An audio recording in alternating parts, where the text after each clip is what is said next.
Hey. Hey guys. Yeah, sorry I'm late. Yeah, totally slept through my alarm. Not sure how I managed that. But yeah, I guess I was up late screwing around with painting miniatures and stuff. If anyone's interested in seeing how that goes, I'm publishing some little updates about my miniature painting journey as I go along. But I think I'm not gonna publish them to like I'm not gonna like publish them to the subscribers. I don't know, maybe I should. I don't know. Yeah, I don't think I'm gonna publish them to the subscribers. I published the first one, but then the following ones, because I think most people probably that follow the channel aren't really interested in hobby stuff. So yeah, so I probably won't publish any more of the following ones. So yeah, if you're interested, you can still find yeah, I think I'm not gonna unlist them, although I might unlist them later. I don't know. Yeah, maybe I will unlist them. I don't know. Maybe I'll leave the first one listed, but unlist the rest. So you can sort of find them if you want, but yeah. And I'll put them in maybe I'll put them in a playlist or something like that. Well, I've already put them in a playlist, but maybe I'll put the playlist on the but anyway, yeah, if you're interested, I've bought some miniatures and I'm gonna sort of document my journey of trying to get back into painting and see how that goes. But anyway, yeah, so I was up really late screwing on with that, and then I just slipped in. Missed the stream. So yeah, apologies everyone who was waiting. I know there's a few people that were waiting. Yeah. Hey, Cloak Monkey. Slower Titan to paint. Oh, geez. Yeah, my pile of shame is not too bad. I've got a few things though. I've got a Land Raider, like an old Land Raider to paint. I just found that. I totally forgot about that. Got a bunch of Space Marine combat bikes and stuff. But I don't think I'm going to paint that stuff. I just wanted to, yeah, I wanted to like, I don't want to get back into collecting. I just want to like a specific project, you know, and my specific project is that just at the moment, just to paint this one squad of Chaos Space Marines. So we'll get onto that. Although I'm going to probably paint another different miniature first, but yeah, we'll see how we go. Anyway, I'm still waking up. Sorry guys. It's just, yeah. I just had a weird nightmare as well. I feel like half the time when I sleep, if I sleep too much, I start having nightmares and shit, and it's all like confusing and stuff. When you wake up, you're like, what? What was that about?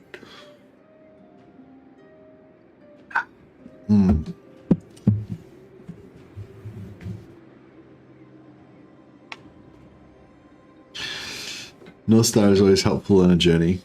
Yeah, it's good to have like a specific goal in mind. I think a lot of time, otherwise you won't know whether you succeeded. And our little our vassals seem to be pretty good. So we could go and conquer Artois, and then we'd have another vassal there. That'd be kind of good, and then we could conquer. I don't know, we need Lioness to come. Yeah, we could conquer. I don't know, conquer Bast. Yeah, there's lots of little like factions in Bretonnia, so it's kind of good for like just conquering lots of stuff. I cannot. Never. They will be dominated.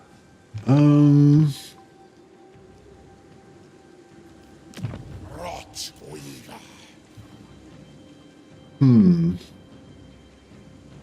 Is Sigvald a Chaos Lord? Yeah, he sure is. He's Prince Sigvald the Magnificent. Has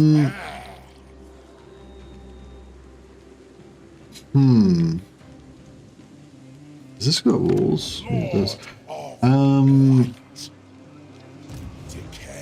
not sure if we can. So I want to. Okay, so is Wistland got 2 settlements or 3?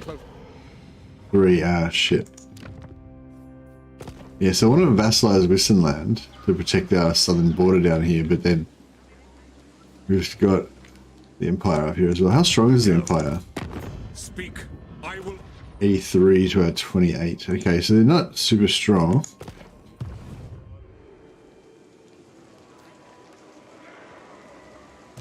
Maledicta. I wonder how strong this army will be. All shall fester. We'll just scout a bit. So basically what I want to do is I would like to take both these settlements in one turn, and then I need to get down and occupy their last settlement so that I can give, like, vassalize them, force, you know, subjugate them and force them to be my vassals. But then at the same time, we've got Nuln at level 2, so we don't want Nuln to get taken out by the Empire. I don't think they've got any siege equipment though, so we should be able to get back, you know, within one turn and sort it out, hopefully. So these both here too, they probably don't have any garrison buildings. Lord of Slanesh. Yeah, alright, cool. So maybe we'll leave Sigvald. Oh shit, there's a bit of an army there. Kill them all. Impossible. Ravage them. Yeah, he's still got some movement left. How do you cancel the movement once you've already clicked? Backspace. Yeah, backspace will cancel your movement once you've already clicked. I go where Slanesh.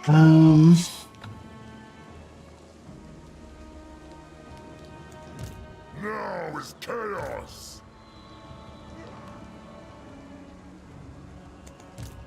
Still want to occupy this if we can.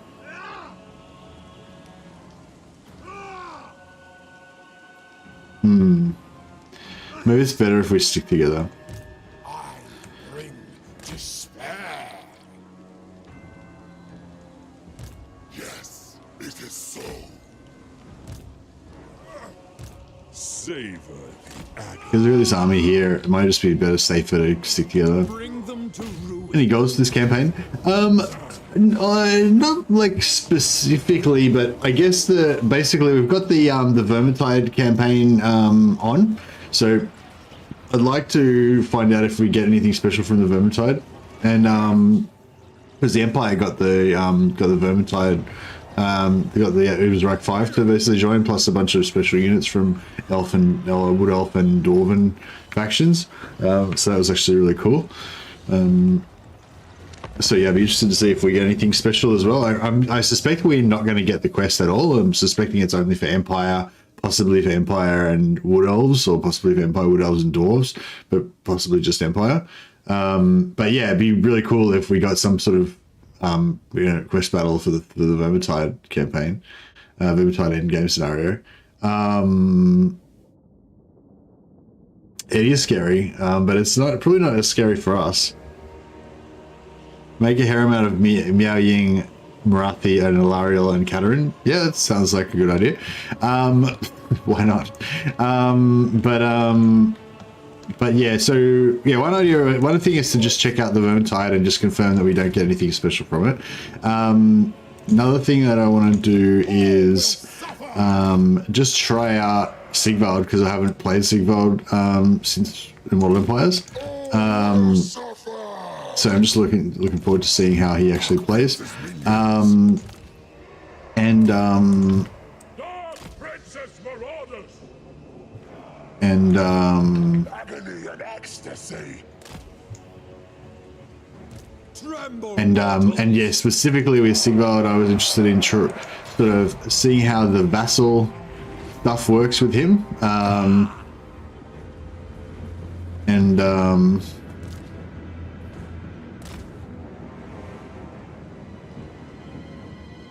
How come these guys came on instantly?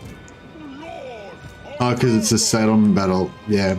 The reinforcements always come on automatically, like instantly in a settlement battle, it looks like, even if You know, even if it's not actually a settlement. Like, even if you're not actually going to get a settlement battle out of it, if you know what I mean. Yeah. Ready for agony. Now, see if we can just punch through. Destruction. Show me blood. Chaos comes. Spreading torment. My god's call. Exalted hero of Nurgle. Kill them all. With endless success.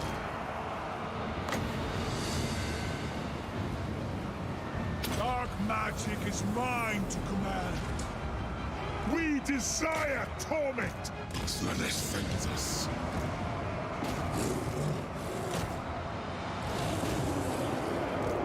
Eviscerate them! Warriors of Slanesh! Exalted hero of Nurgle. Blood! Our Slanesh rules. Dealing agony! The world will scream. Claw Right. flesh. Slanesh, behold. Yeah, done. This guy can heal himself. And that's about it. Everyone else is full health.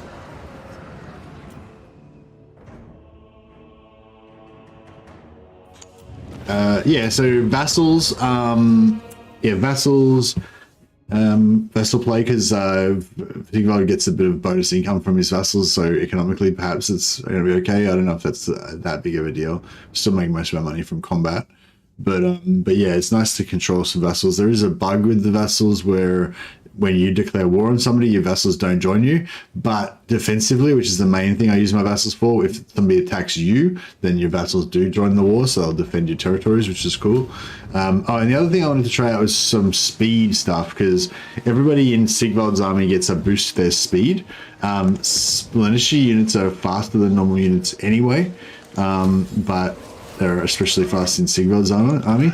But I don't know, I just love Chaos Warriors so much that it's like, I could go like all chariots and stuff, but I really just want to, Lord of Slanesh. I really just want to, Flame, feast. Exquisite decadence. Pleasure seeker. I am Slanesh's scion. Moving, father. Now is chaos. No. yeah, I really just want to fill up with Chosen and what Chaos Warriors, so it's like, yeah. There we go. Alright, so we're going to put all these guys in ambush stance. We just occupied their settlement, and we're only just showing this one army that's not in ambush stance, so the others are in ambush, so hopefully he's going to run in. Even if we just ambush with Sigvald and none of the other guys are in range, I'm totally happy with that. Sigvald will be able to smash him, no problem. And then we're still in range to come back and help here if these guys decide to siege us or something.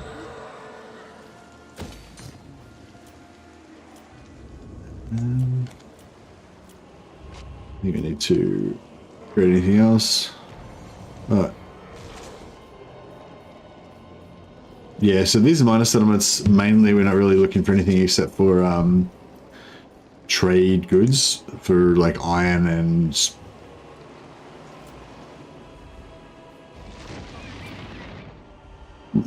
maybe a couple of other things. What's Shagrath? Oh, Shagrath. So yeah, so we can recruit Dark Elf Dark Shards. I totally forgot about that. We should get some Dark Shards going. That'd be cool. Like it's good with the allied recruitment, because 4 units of Dark Shards is actually a pretty good you know, like if I'm playing Empire or High Elves or something, I'm used to going pretty heavy range, like 8 to 16 ranged units is probably like not that unusual for me. But if you're a non-ranged unit, like a contingent of 4 crossbowmen is actually a pretty good chunk of ranged power. This guy, I've been trying to do an agent action on him the whole time. There we go, finally now. just kept failing over and over again. Oh no, this is a different one. Like, eventually, I failed on this one a couple of times, and then I got eventually and got this one. So, yeah, we get there. But yeah, now I think we want to bring all our agents home to roost at the Frozen City, then form a new army out of them. Good. Now we see. To fight Valkyria. I feel like our army's not going to be that scary. I don't know, it might be a bit scary. I feel like our army's not going to be that scary though. So hopefully we can throw together a couple of heroes.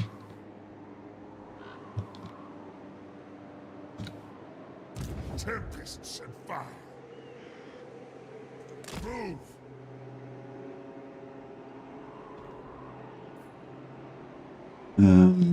Yeah, we'll form a little army here out of whatever we've got ready to go. Hey Popcorn, yeah, I had fun. It was good. I went to Warhammer shop and local Warhammer shop and bought some miniatures and stuff. So I made a couple of really short videos to give guys and people who are interested an update on that.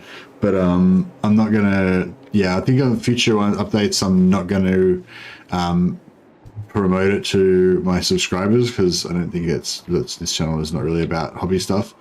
But if you're interested, you can find it on my channel. Like I'll still have them. Yeah, I'll have the main video linked, and maybe have a playlist at the bottom. Yeah, I have a playlist at the bottom, but I haven't set it up yet. Forget Dark Shards. Bring in the Witch Elves on speed boost. Yeah, Witch Elves would be cool. I don't think we've got access to Witch Elves though. I guess we can start recruiting now, actually. So we should probably get some more Nurgle sorcerers to lead our armies, I would say would be the best idea.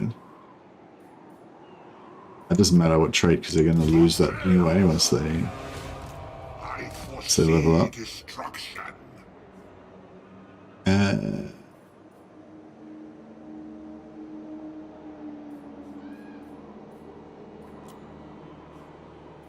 Oh wow, look at all the crazy shit that we can recruit. I want to, wow. Artillery, fucking shades with great weapons. This is pretty cool.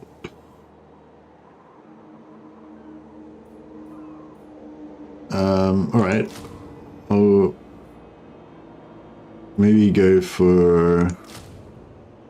Should we go some artillery? I think artillery seems cool. So we've got Harganeth and Deadwood Sentinels. We've got heaps of shit. Oh, these guys can give us artillery. Oh, maybe we should go, I don't know, should we go Dark Shards or Shades? That's a hard one. I feel like the way that I play is Shades are probably going to almost be better, but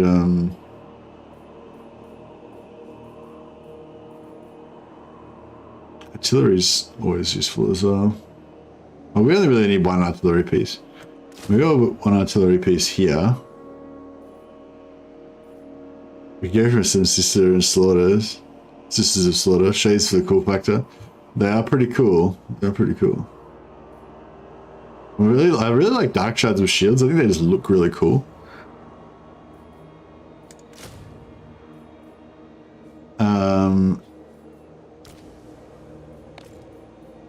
So yeah, I might just save up for more shades with great weapons for Harganeth, because we're kind of close. I wonder if we can get some quests. What do you seek? Actions speak loud. Ally missions? No ally missions. Okay.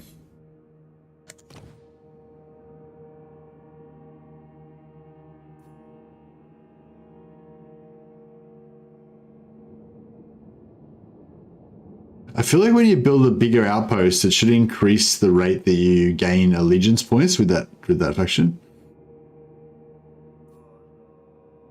One store copy of Space Suck on sale for about £30. It was incomplete. Full game seems to be going for 200 plus. Yeah, I think like one day Oh, right. Oh. Yeah, yeah, so there's none for the high Gareth, yeah, sorry. Oh, wait up. What?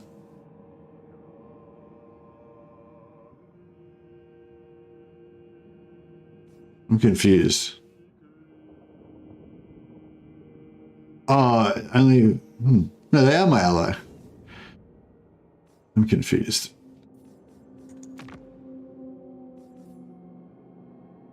You can see missions on the right-hand side with the vessel list. Oh, these are the missions. These little... No, that's army available. Oh, here we go. Oh, this is the Vanelheimlings have got one, right. Oh, they don't have any fucking... They don't have any good stuff to give me anyway.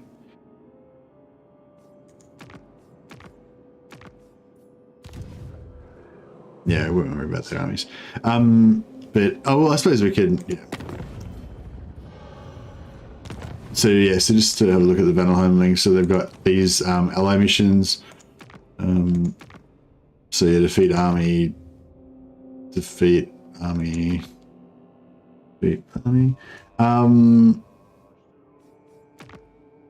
Yeah, if we go down there, we can probably take this one on because we're at war with those dwarfs as well. So, but yeah, there's no advantage to me really because I don't care about that vassal. I think I missed a. Oh, hey, Vokoma, you're a big Dark Elf player, or you were in 1 or 2. Is it real now? All Confederated Legendary Lords have 0 loyalty and instantly rebel next turn with Borrow Army. No idea, Vokoma. I haven't played them since patch 2.2. I saw Legend of Total War did a video about it. You might want to check that video out if you're interested. I haven't got a chance to watch it yet. But yeah, if anyone's explored that already, I'd be interested to have it explained to me what's going on with that. I just saw the title. Legend had his video up saying Dark Elf armies with 0 leadership is hilarious or something. Well, no, maybe that was vampire. No, that was vampire count armies actually. I'm not sure. Yeah, actually, I'm not sure. Sorry. No, I'm getting confused. Yeah, Legend had a video about vampire count armies with 0 leadership. I'm not sure if it's the same phenomena or a different thing. Okay, Ragnar, the exalted hero, is on his path to glory. For chaos.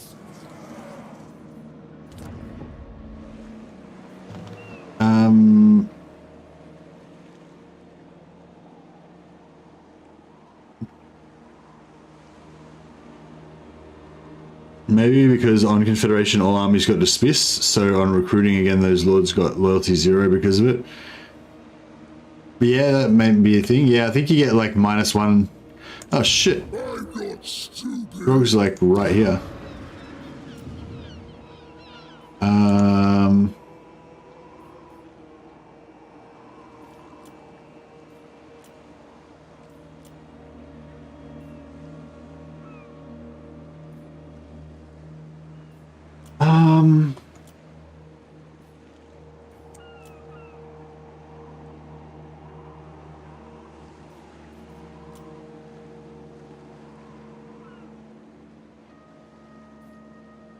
I feel like a metal sorcerer could be a good idea.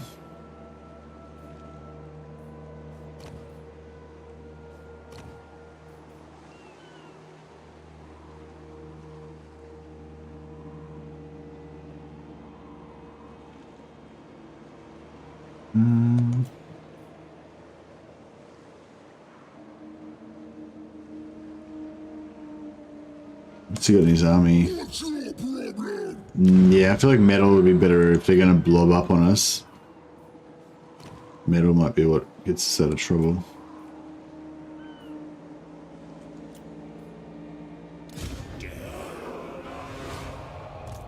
Need a boot.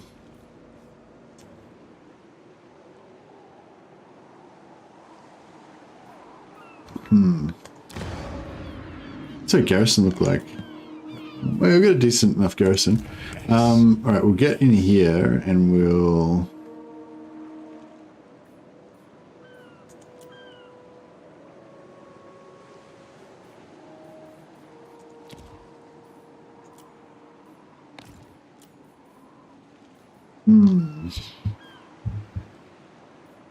I'll try and get another unit of dark shards, but I'm pretty sure they won't hire there.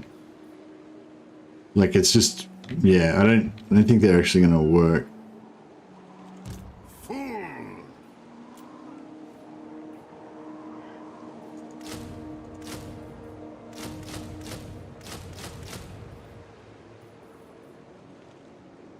Forsaken.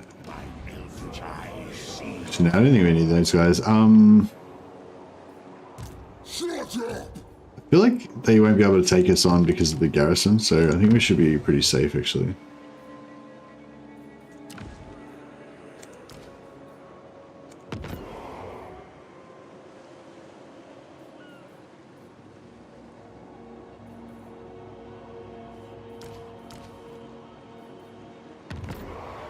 Yeah, make all of our guys whip guys, because whip guys are the best.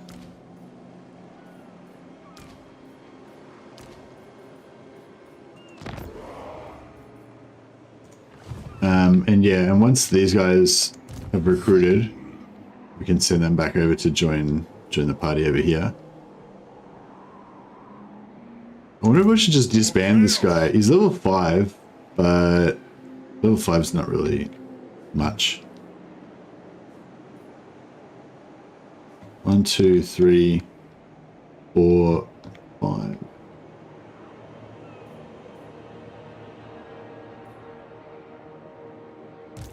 Yeah, I might just disband this guy and just recruit a new one closer to the action. Chaos!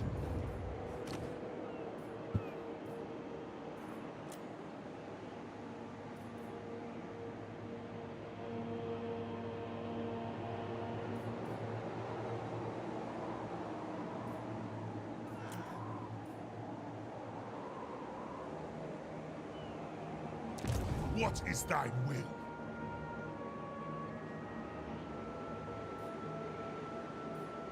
We shall weave the fates. Let us corrupt. Yes, hopefully they'll siege next turn, and then they'll actually keep sieging for a couple of turns, hopefully. I don't know if I should try and... Maybe I should hire a bunch of chariots and go ham on them. Because they'll have a heap of crappy infantry, probably. Oh, they might have a lot of spears, though. I don't know, do you reckon the rest of this is all, like, basic marauders, or is it all, like, elite stuff that's just going to wreck me? I'm not really sure. Both options seem pretty likely. The spoilers come. I just, yeah, I mean, I don't want to...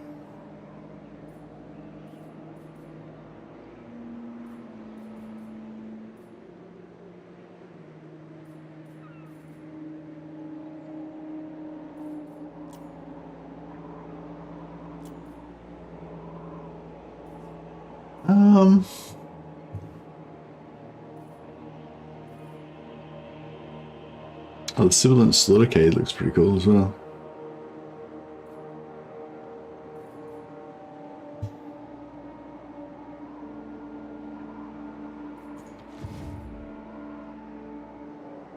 We shall weave the fates.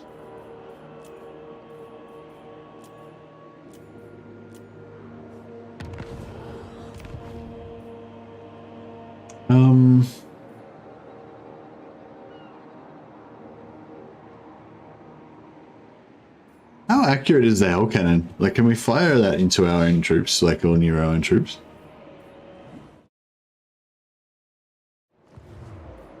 Bring ruin. I'm going to swap the province decree. What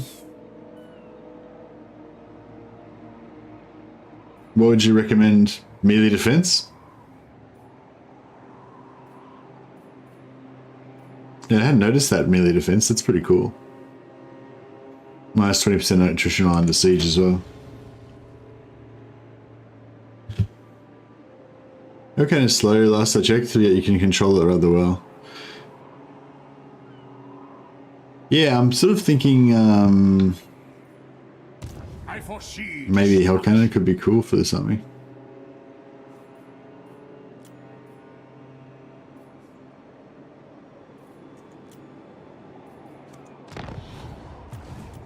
But it's kind of expensive as well.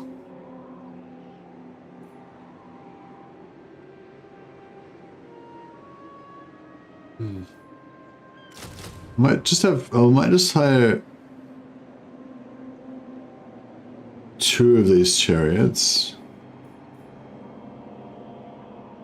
I don't know. If we might end up using them. See how we go.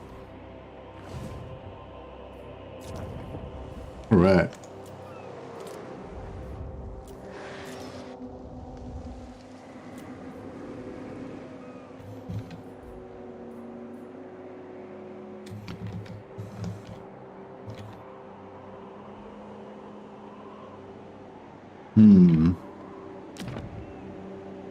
Yeah, we should have built an army here a bit earlier, really.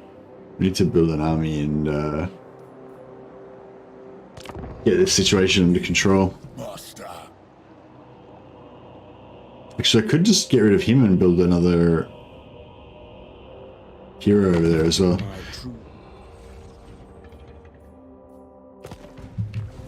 I just reload that, sorry, into the turn and just recruit all my heroes back over there. Already reloading. I figure it was like, 5-second rule. I hadn't auto-saved the start of the next turn yet, so it was still technically last turn. So I figure I'm still good. Morally, I'm in the right.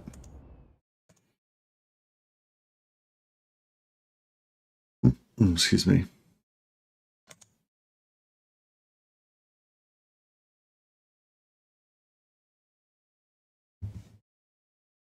Oh yeah, so I may as well link it here in case anyone is interested if you're watching this VOD later on. Although probably not many people watch this VOD either actually, since but yeah, if anyone's interested, this is my my little hobby stream.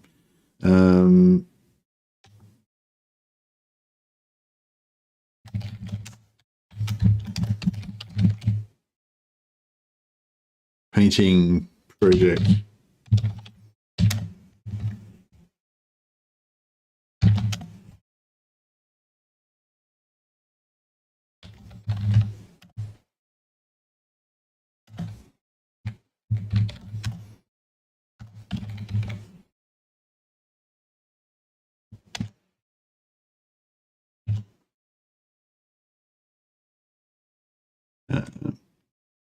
There you go. There's my if anyone was interested in that return to Warhammer 40k painting project. I'm just gonna release a short series of little like 1-minute videos giving you updates on how I'm going with it if anyone's interested, but I'm probably not gonna release it to the subscribers so in future, so yeah, you can find it if you're interested, but yeah, it's not really it's sort of adjacent to this channel's, like his channel's all about Total Warhammer, whereas Warhammer 40k modeling stuff is not really part of the channel, yeah, so we've got a few heroes that are like en route here. It's this one. Still only level 1, so we don't really lose anything by disbanding him.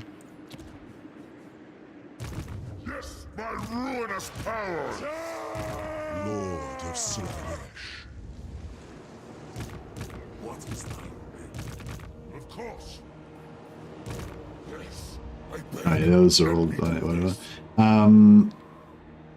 Yeah, so I'll just pop out another hero here. my eldritch eyes see. Unearthly reflexes, it sounds pretty good. But you can't keep those traits obviously. The gods of chaos. But it's okay.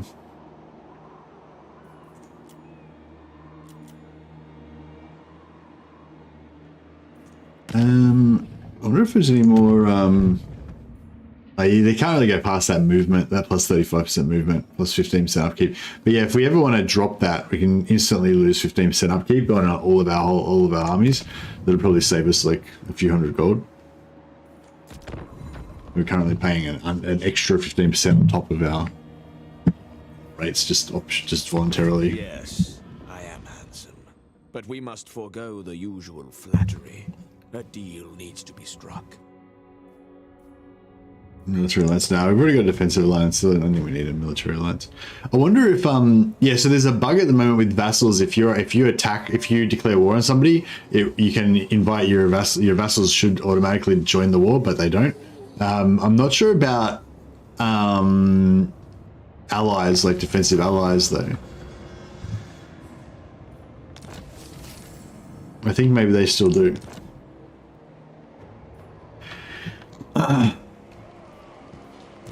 Okay, so he's sieging us. We're going to take a little bit of attrition. See, interesting. The attrition that we're taking is we're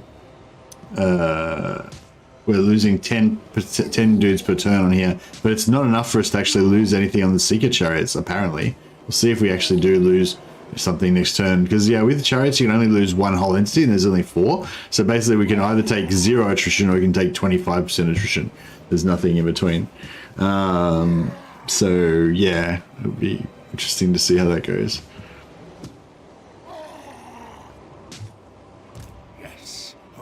Schedule a model paint and chill stream. Maybe, I don't know. I don't really have a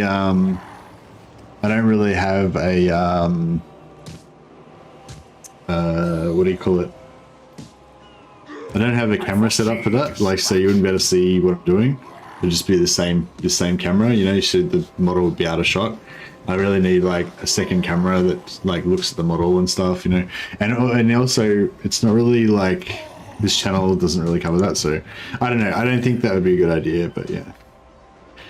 Same with the Aspiring Champions, or do you lose one model? Well, that's what I'm not sure about. Even though it's saying I'm not going to lose anything, I wouldn't be surprised if we actually do lose a whole model. But yeah, I'm just going to see what this says. It says we would lose. Lots of trolls.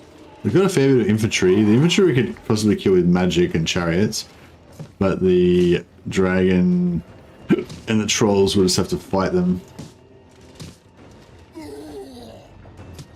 So that's no fun.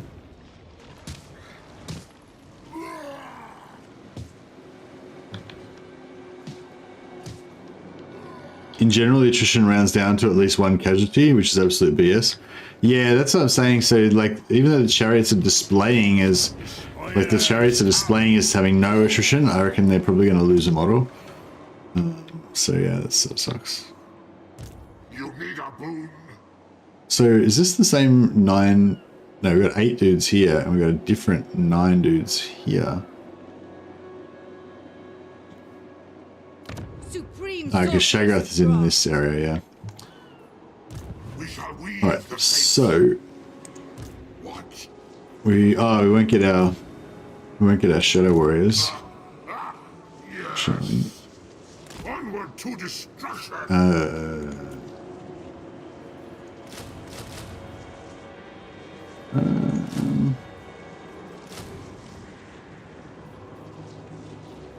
By the Eldritch I see, you dare move.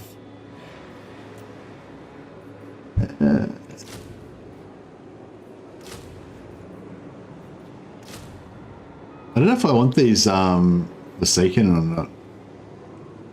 They're not really part of my they're not really part of my grand plan.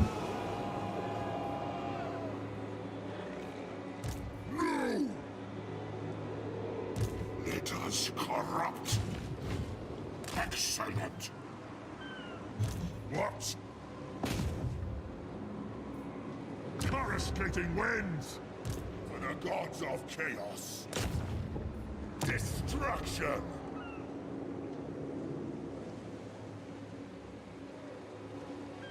If not, it'd be a nice workaround. Yeah, I've there used to be some sort of shenanigans you could do like that with Warhammer 2, but I'm not sure if it works in Warhammer 3. Need a boon. Or maybe you got patched out of Warhammer 2 as well. Like. Right. Well, hopefully they're gonna attack us. Now, let us corrupt. I'm happy that I reduced that attrition, but I mean, it still seems pretty high. Like the attrition's still pretty high.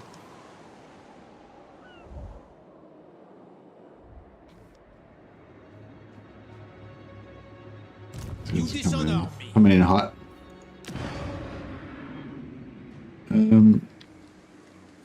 Yeah, I'm a bit bummed that these Nolan armies just kind of ran away. Oh, I had these guys in fucking channeling stance instead of ambush stance. No wonder they didn't fall for it. So yeah, I'd hoped that Bring despair. I'd hoped that these Nolan armies were going to The gods direct me. For now. I'd hoped that these Nolan armies were going to come after me and let me ambush them, but let's know, because I was not in ambush stance. Kind of makes sense. Praise our odious deity. Plague bring. Ha! Who is worthy of Nurgle? Hey Sneed, unfortunately I have to compete with Legend stream hours most of the time. Yeah, I don't do too well in competition with Legend, unfortunately, but that's okay. I've actually been it's actually been quite nice the last couple of weeks, I guess. My numbers seem to have gone down a fair bit because I guess because I haven't been putting out enough videos maybe.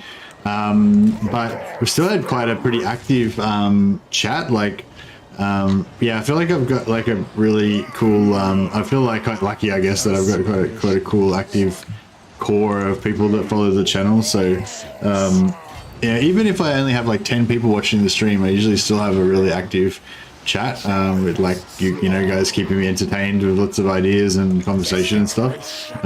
So yeah, the locals, yeah, so yeah, it's quite good in that, because that's, I think when you first start out at streaming, like that's the thing that makes it really hard, when you've got like no one's talking to you at all, and you're trying to, you know, because when no one talks to you, it's kind of easy to fall into just playing the game, you know, and just not talking at all. But that's kind of like bad streamering. Oh, I don't know. I guess there's certain types of games that it's okay. Yeah. If the sex bots forget you, more people will follow. Oh, if sex bots notice you, more people will follow. Yeah, that's it. Hey, John, how you going,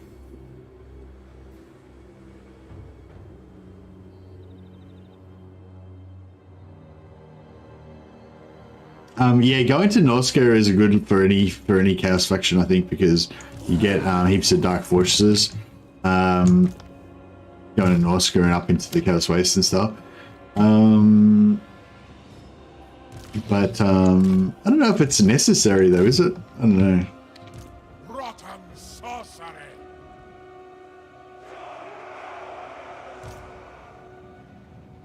I think we'll be fine. We're probably going to lose a bit of stuff, but we'll see how we go.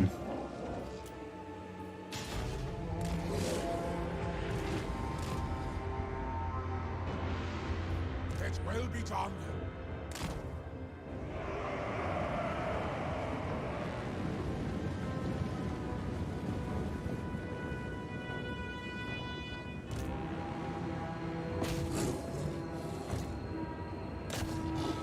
Right, we'll see if we can keep those archers kind of moving.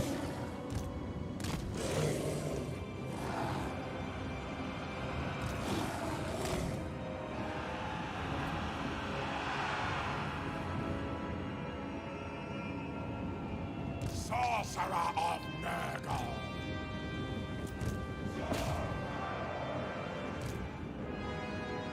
Marauders of Slaanesh.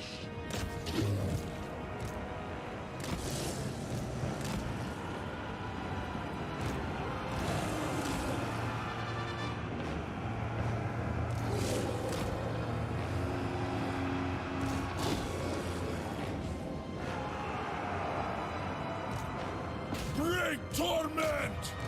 A brutal birth! Yeah, so these dogs kind of do their thing. They were just meant to disrupt and stop the archers, really. Yes!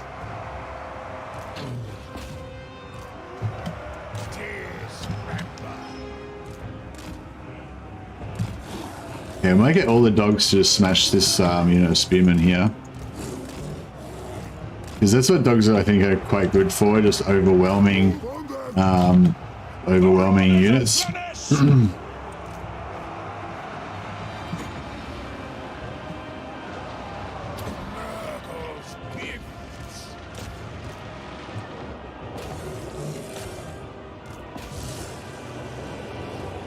Yeah, we didn't get much of a charge from the front. Oh yeah, that charge is good, coming good from the back. That should go down pretty quick. Moving! Glorious torment! We can disable their melee defense a little bit.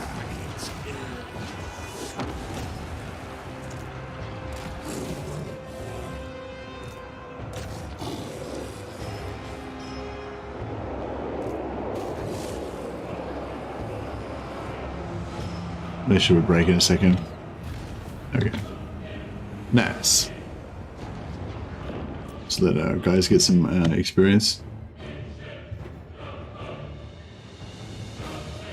It was my birthday yesterday. I got 3D resin printed model from my wife. I'm super high on fumes right now, and I'm printing Warhammer and D&D miniatures all day. Oh, that's awesome, John. Although I always found that like getting the miniatures wasn't the hard part. It was like finding the time to paint them. So I don't know. You maybe I'm actually ahead of the John, because I've actually undercoated one model. So yeah, I'll do a little update on that tomorrow maybe. So you guys can see how I'm going. I have many armies of miniatures painted and all. Yeah, no, we're not counting all of your old armies. It's starting from now, like this project. So I'm saying, like, you've printed a bunch of new models with your printer. I've painted one model, or I've undercoated one model already. So there you go. Yeah, it's like new competition starting out. Nah, it's not a competition. I'm sure I'd lose. Dash says, I'm ahead of all of you. I have painted a Grail Knights squad box. Get wrecked, plebs. Nice one. Can you confederate Azazel and Nikari? No, you can't, Sneed. Can't confederate anyone. As far as I know, with Sigvald. Only Archaon and Bellicor can confederate for the Warriors cast. I feel like since they gave it to Archaon and Bellicor, I feel like it's pretty likely that they will. Oh, actually, no, maybe it's not. I think the way that they did it, it's general. So, like, Archaon and Bellicor are able to confederate everyone. So that's why they've done it like that. Whereas Sigvald potentially would only be able to confederate Azazel. And I don't think they can. I don't know if they have a way of easily differentiating Azazel at the moment.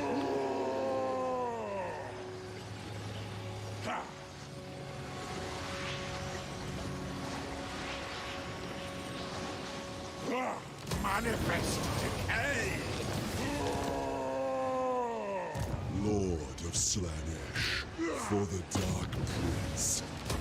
Exquisite decadence. My obsession is pain.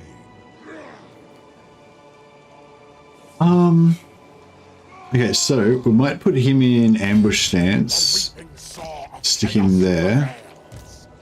And we'll stick this guy also in ambush stance. Actual ambush stance this time, not channeling stance. So I had him in channeling stance for some reason. This guy, I actually want him in channeling stance, so that's okay. And get that last little bit of that last tiny little bit of oh, I can't get back into channeling stance now. Hold it. Oh well. Let's see where we go.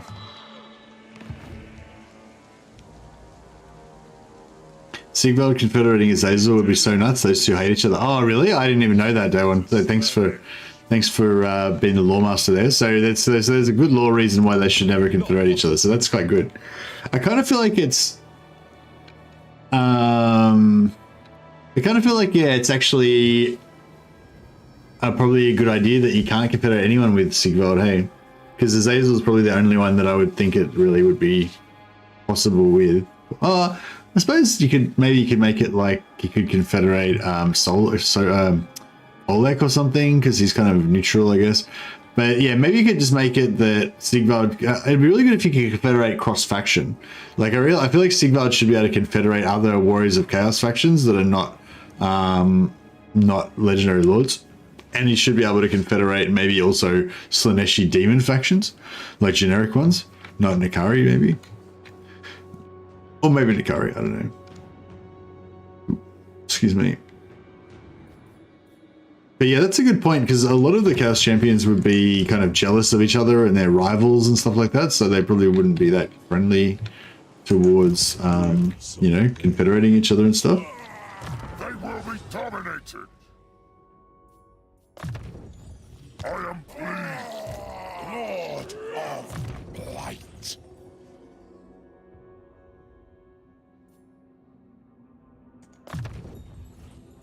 Worthy supplements to Nurgle's gifts. I'm still kind of trying to head towards Nurgle. Oh, I didn't realize that didn't go anywhere. I thought that was kind of vaguely on the way to Nurgle, so I just kind of chose it because I saw the plus 10 armor for Chaos Warriors. But yeah, that's actually kind of useless.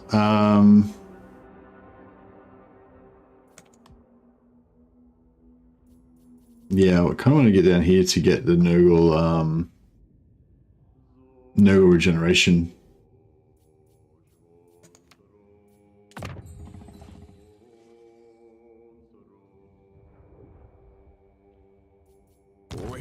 Actually, it'd be good to be able to put more gifts on as well once we get once we've put more gifts onto enemies. We got more hero capacity for, yeah, we got more hero capacity. All right, so we'll drop more heroes back over here to keep pumping up this. My eldritch eyes see.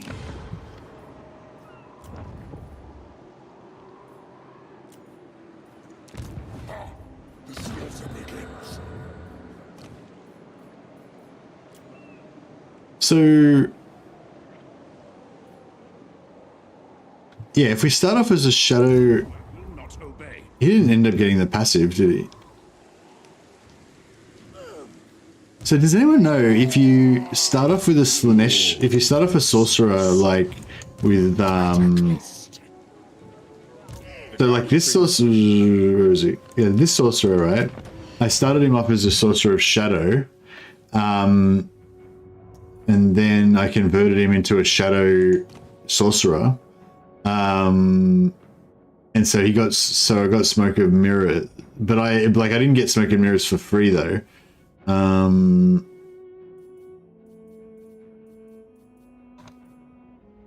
got this one, Veteran of Uglu, minus 10% Law of Shadow spells. So I was just wondering if I go from, so obviously if I go from shadow to shadow, then I get minus 10% to Law of Shadow spells, moving the magic cost. But if I go to from shadow to Slanesh, do I get that, or do I get the actual passive the same as a Lord would get, like a Lord caster would get? Because, yeah, if it's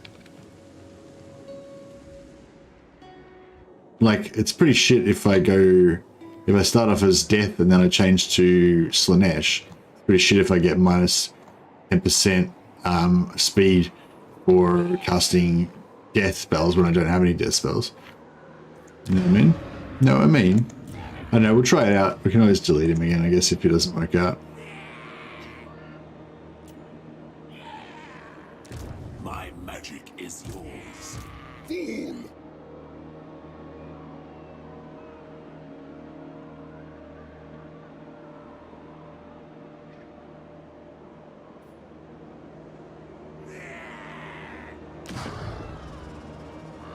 All right.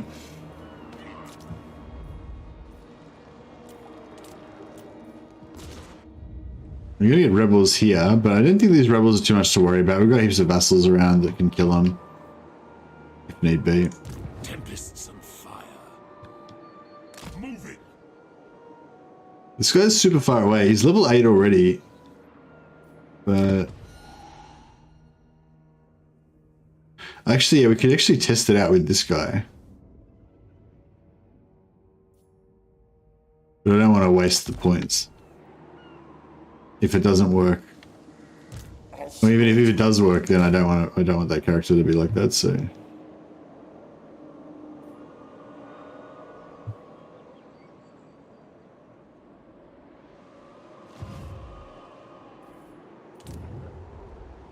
you got imminent rebellion there. That's fine. We shall weave the fates.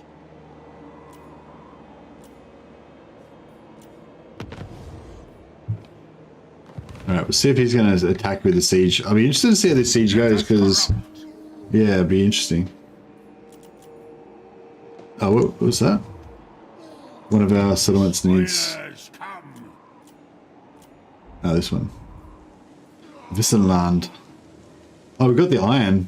+5 armor for cast warriors. Maybe we should hold on to that. It's actually pretty cool.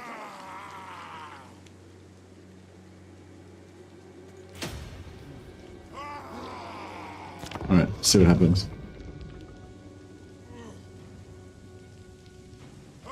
Does Warhammer 3 still lag way more than Warhammer 2 in battle and on the campaign map? I haven't really noticed it on the campaign map, but maybe. But yeah, I've kind of gotten used to Warhammer 3 in battles, but I suspect it is still a bit laggier than Warhammer 2.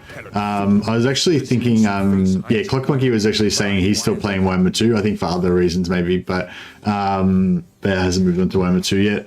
And I was actually thinking, although I think in general I'm more interested in Warhammer 3 at the moment because of all the new stuff, and now that they seem to have fixed the AI aggressiveness and stuff a fair bit. I don't know if it's still perfect, but it's definitely a lot better now than it was before. And so... yeah, I'm basically more interested in playing Warhammer 3 than Warhammer 2 now. But that was one thing. I think if I went back and played Warhammer 2, I reckon it'd probably be really noticeable that the responsiveness of the units would be much better, and it'd like be a real pleasure to actually play the battles more. But I don't know. I mean, I felt like that last battle we fought with the dogs and stuff, I felt like it wasn't too bad. All right, now if we take this, I think this is their last settlement. Yeah, we can subjugate them, and then we don't have to worry about them being a problem down here. Attack!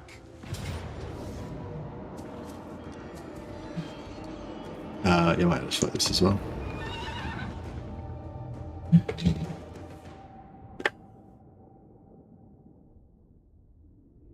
Why don't you repair the buildings? They only provide half the bonus when damaged. Most of those buildings are buildings that are in minor settlements that I'm just going to delete anyway. The ones that are in the capital cities, yeah, it's just to save money.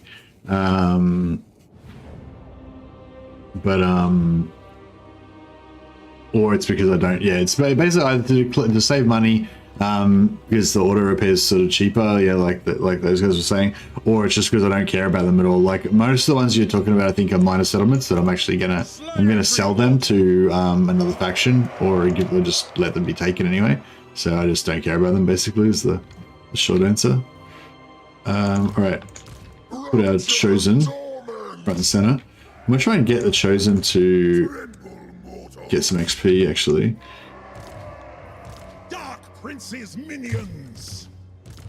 Overwhelming sensation. For Slaaneash's pleasure.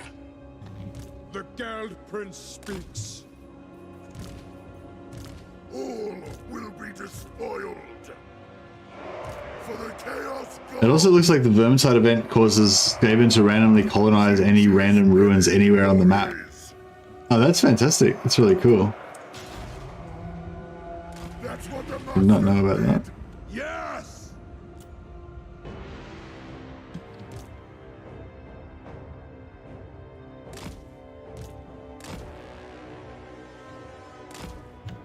Right, we'll get our guys into position here.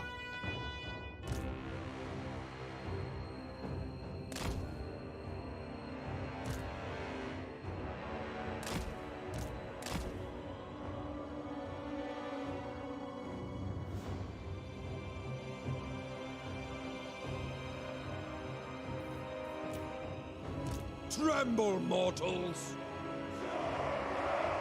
The dark gods command me! Move on them.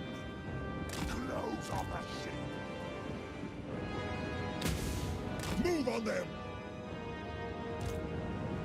In search of sensation. Unbridled destruction.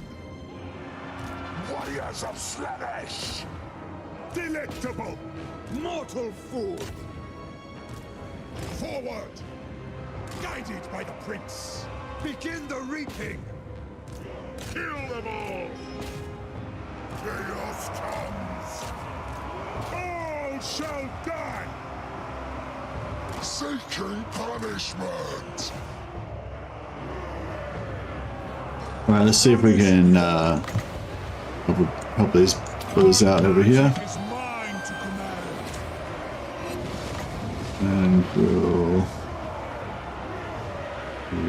just drop that. Nurgle's pestilent glory. Seas of blood. Dark Prince's millions. Slaanesh expects suffering. Yeah, this looks a little bit. Warriors of Slaanesh. All shall die. All will suffer. We desire torment. No fear, no regret. Forward. For chaos. Slaanesh, hear my call. Debuffs happening. Yeah. Ready for agony. Death. Get our heroes onto the Lord. That should be done. Let there be butchery.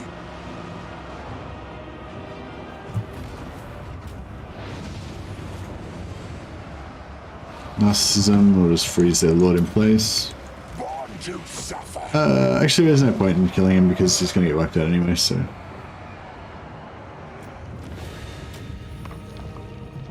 Liking the battle tactics, double envelopment with a strong center. Zulu is the best known for it, but it probably goes back to the Egyptians or even the Sumerians. Thanks, Clock Monkey. Yeah, well, it's always nice when you outnumber them more than 2 to 1. We can go wide on them. But yeah, obviously the object of the exercise wasn't just to win, but to win with like minimal casualties. So yeah, I managed to not be completely inept in that battle and ruin it. So that was good.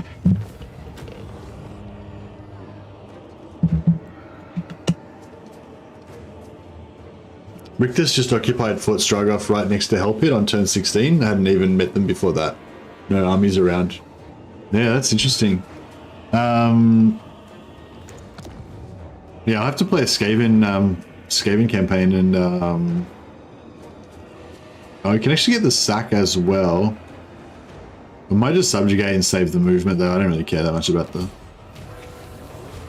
extra 700 gold. Right now anyway. I'll probably hear about it once I go broke. Okay, so they're our little puppet state, another vassal for us. My adoring halls agree. I might take Fort Soul as well. But this army up here is nothing. I will not obey. Oh, actually, they could be rough. Lord of Blight. Maybe now's a good time for an ambush.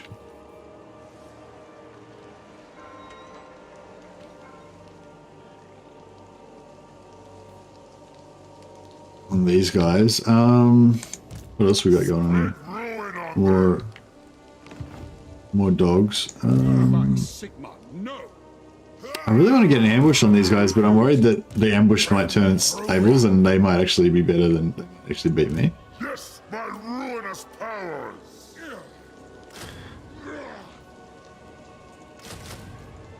Spread ruin on them. Lord of Slaanesh. Blessed be the putrid. There's not much ambush. The supreme god of decay empowers me. We'll put him there. We must. I'll put this guy here as well. Yes. This guy we shall use as bait. Move out. We'll put him in a big, Seeking prey. big juicy force march. Pain comes. Hopefully the AI will be unable to resist that juicy force march. And we'll be good. Yeah, see here, like, this is giving me this +5 armor for the Chaos Warriors. But I wouldn't be surprised if it gets taken at some point, you know, so I'm not going to invest in repairing it yet. I may repair it later on, but I might just give it away as well, because I kind of just want to give it to my vassals. The 5 armor for Chaos Warriors is like, I mean, it is good, but it's only Chaos Warriors, right? If it was +5 armor for Chaos Warriors and Chosen, then I'd be like, all right, yeah, we definitely need that. But it's sort of annoying when +10 armor for Chaos Warriors when repaired. Yeah, nice. But it's just like I don't have any Chaos Warriors in these armies. You know, the only army that's got Chaos Warriors is these ones. This army is not going to get challenged by anything. You know what I mean? Like having 10 armor on the 10 extra armor on these guys is going to do nothing. You know, I mean, at some point it might do something, but not right now. And those Chaos Warriors are going to turn into Chosen, and then they won't get the bonus anymore. So it's like, I'm a bit agnostic about those bonuses that the Chaos Warriors get. A lot of them I just don't even care about at all. That one, the +10 armor for Chaos Warriors, is probably the best one out of that they can get. And yeah, I don't know, because it doesn't apply to Chosen, I feel like it's just a bit disappointing.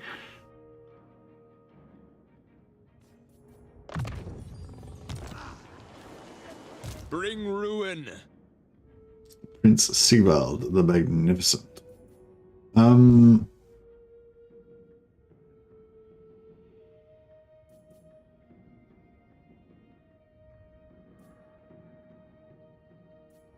guess replenishment and less casualties is probably the best. Don't really need any of this stuff unless they fix the lightning strike one of these days. Yeah, I'm gonna just... Our chance of intercepting via the world ruse, we're gonna get that if we level it up. I guess attrition's probably the one that's more likely to happen for us. Plus 25% ammo to Immortal Horseman from wood is potentially insane. Yeah, actually, that's pretty good. Horsemen are trash and mostly upgrading to just trash. I reckon the Horsemen for Valkyrie are pretty good. I think Legend also commented on that. He said they were pretty good. He thought they were pretty good too. I feel like they're good because they're... I think they have armor piercing damage, don't they? And they also... How many settlements this guy got? And they also are good in melee on the charge too. I might just take File Door.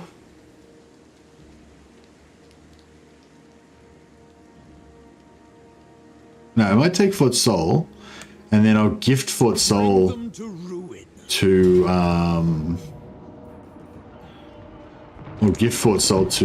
Wissenland. So then they'll have a nice little fortress to defend from the south, and I'll also gift them Solent, so they'll have a new capital to replace their old losing null, and then hopefully that'll put them in a pretty good spot.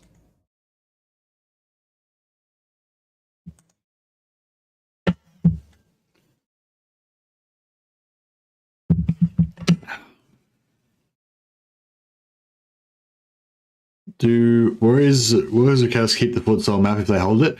I don't know. I would assume not, but yeah, I don't know now that you mention it. I mean, yeah, if I could keep the map, I'd love to keep it, but I just assumed that you wouldn't get to keep the map. That's why I thought I'd give it to them, because they will keep the defensive map. You know? Chosen of Slanesh.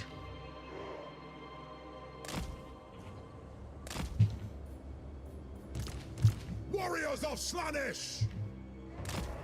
We'll do the old bum rush the walls. Classic. Never fails. Well, I mean, it can fail, but it's not going to fail this time. The gods will it. With endless excess.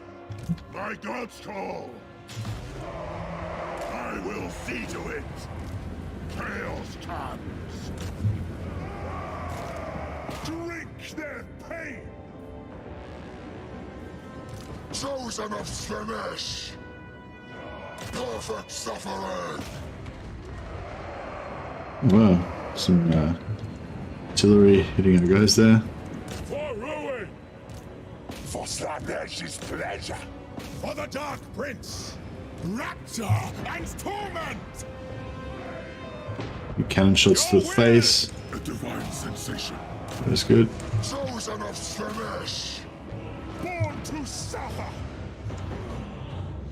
So yeah, through our chosen. Will suffer. Took some artillery shots to the face. For orders of Slanesh. Get up there, boys. Run. I feel like they ran faster after I clicked it. Alright.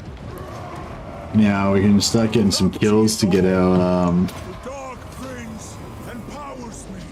actually that won't get any kills. Slanesh expects suffering. Chosen of Slanesh. Flens flesh. Yes. Immortal. What? The world will burn. Warriors of Slanesh.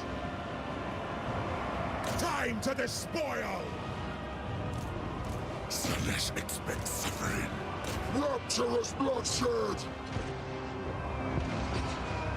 Unbridled destruction.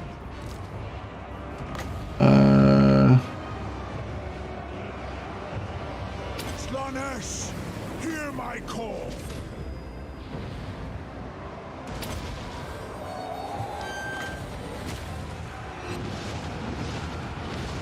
That's what the masters bid.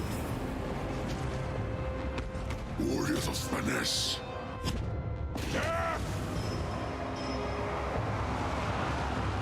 Rapture and torment.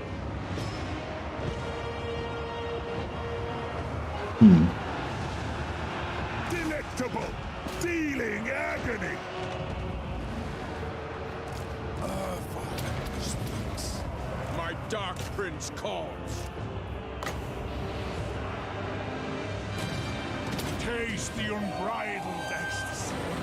It's not going to do much damage, but I'll give a little bit of a morale debuff. Really get, yeah, break a couple of units there. Chosen of Slanesh. Hopefully. Glorious torment. Keep them on the run. Slanesh's perverse glory. For Slanesh's pleasure. See the chariots onto the artillery there. As Slanesh wills. Got a decent blob there. Warriors of Slanesh. These guys can. Yeah, we can use this to make a ranged unit rampage. Dash Dash was saying. So if anyone's shooting us, I know this guy. Just cast it on that. That'll make him instantly rampage, and then he'll start running into melee and stop shooting with his ranged attack. It's really cool. We can just instantly shut down any ranged unit. It's pretty cool. We'll leave like one unit there, I guess, Dark Prince's minions. and the rest we can bring in We go. to finish this off. Fury. Warp energies. Obliterate them. Immortal caress. Dark magic is mine to command.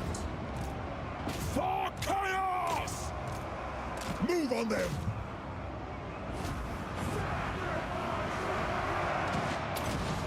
Give everyone some more vigor. They're gone. Annihilate them. Brutal sensation. Shut them down. Overwhelming sensation. Dark Prince's minions. Very well, fool. We're just about done.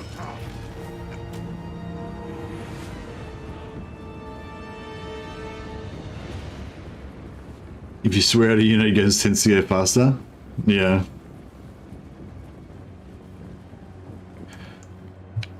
Yeah, obviously this is not as good. Like defending settlement like this is not as good for the Warriors of Chaos because we don't have a lot of ranged units to take advantage of all these good firing platforms and stuff. But even still, like yeah, it'd be good even just it'd still be good for defending you, which the towers and with the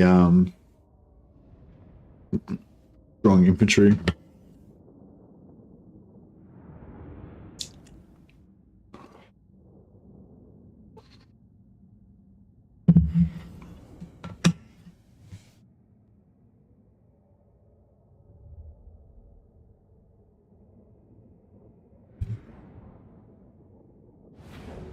Choke points work for everyone. Yeah, pretty much.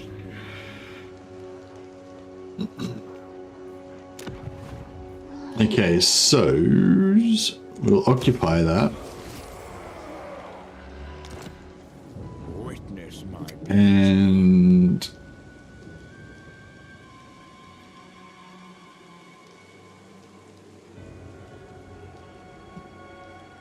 what the fuck?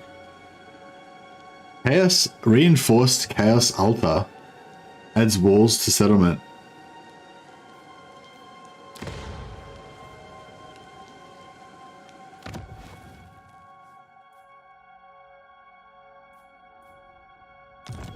So that looks to me like that means we get a fortress.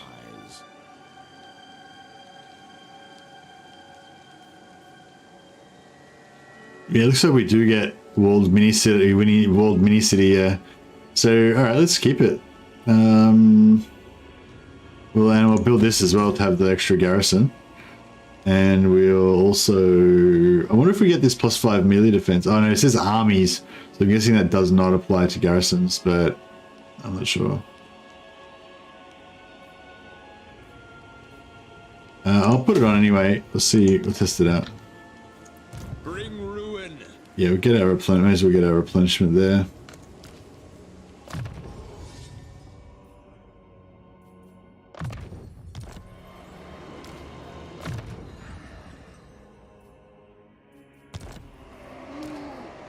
Who are these grotesqueries? Yeah, we got our extra 5% movement.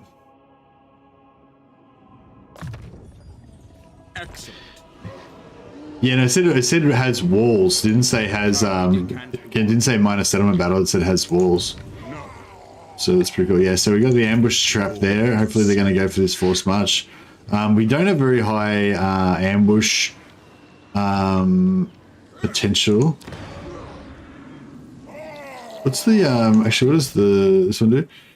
Construction cost. Yeah, I don't care about construction cost.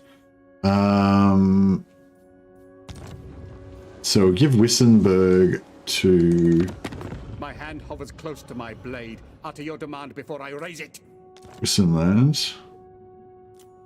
We have to pay them to take it. Okay. All right. Do what I have to do. Man, the Empire campaign is broken. Elected counts with 10 fealty won't order for Confederation. Hey, Albert Vitners. There is the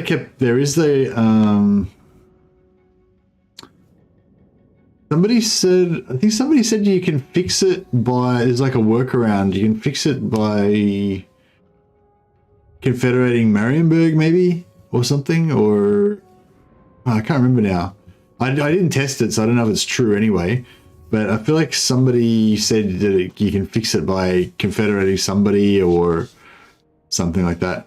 You get confederation debuffed. You can yeah. So Dasha said yeah. You can fix it by confederating via diplomacy. So yeah, if you use diplomacy to confederate Volkmar or Marienburg, then that should fix it. But yeah, that's still a pain in the ass. Oh yeah, is Volkmar bugged? Yeah, but anyway, Marienburg's the easiest option if you can get that. That is unless you're in the 5-turn cooldown. Oh yeah, so that's the other thing. You now have a 5-turn cooldown on Confederation where you can't get the Confederations if you've recently confederated another faction. Is that what causes the bug when you get a second Confederation during the 5-turn cooldown? Or is it, what causes the bug to happen in the first place? Yeah, I want to give him Dark, I think. I don't think I care about that 5 armor. We can always buy it back from him later anyway. Very well.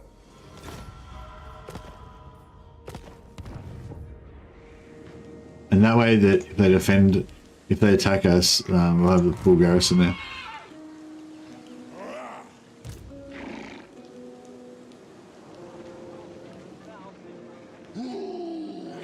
Eyes are Nurgle's eyes.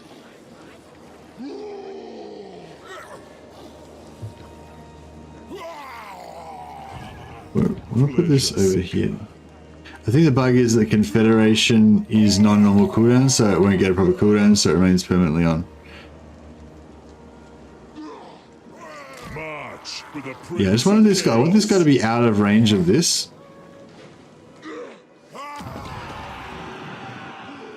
Absolutely not. Decadence. Maybe if I put him like there. He's probably still in range though. Praise. Okay, I'll do. I'm a bit worried these guys can double team me maybe, but I don't know. I kind of feel like it should be okay. We've got magic and we've got a bunch of dudes.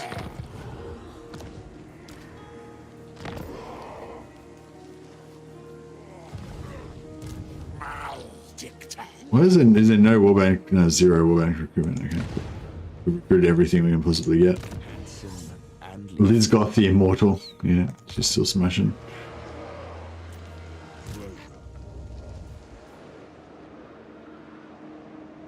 You need a boon.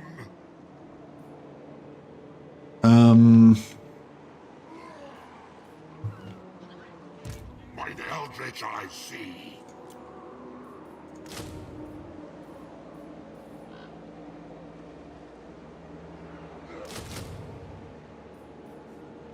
For chaos! My lord Sinchak. Alright, we'll...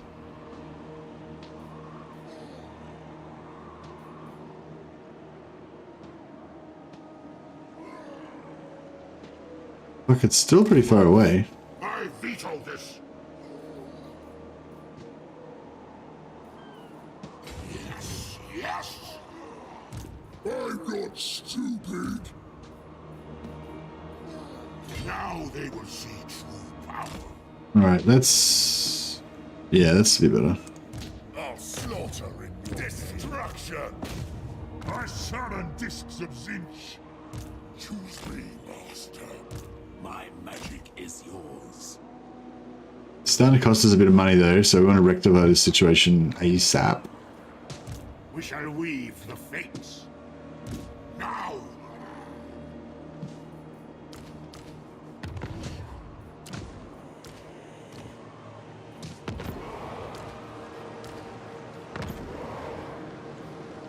Alright, cool.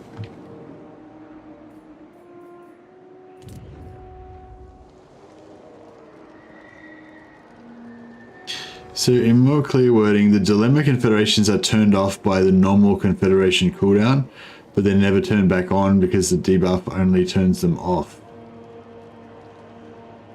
Ah. So you can only ever confederate one, basically you can only ever confederate one empire. You can only ever confederate one empire faction until you, unless you can, so you can confederate like one empire faction, like Gelt, say, then you basically are fucked, then you can never confederate anyone. But then you can then confederate Marienburg by diplomacy, which will fix it. And then, because the cooldown will wear off after that. And then you can confederate one more empire faction, like Middenland, but then you'll be permanently fucked and won't be able to confederate anyone again. Is that basically how it's working currently? Excuse my French, I didn't really need to be swearing all that time. I just fall into my bad habits and default swearing for no reason. Okay, so Marienburg may as well take over Isleheart. Deliver your missive and then get from my presence. Like, everyone wants us to pay them exorbitant amounts of money just to occupy our provinces. Hard work.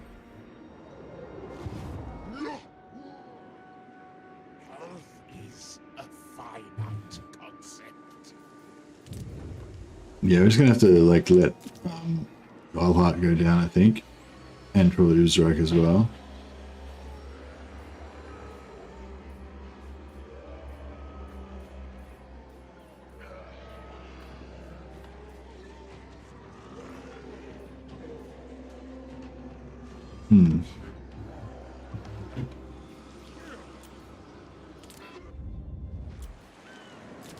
Oh yeah, I'm gonna get a rebellion here, but hopefully that's not gonna be too serious. I don't really want to lose one of our awesome home bases. Yeah, so we're gonna have a good little hero hammer stack there once that gets going.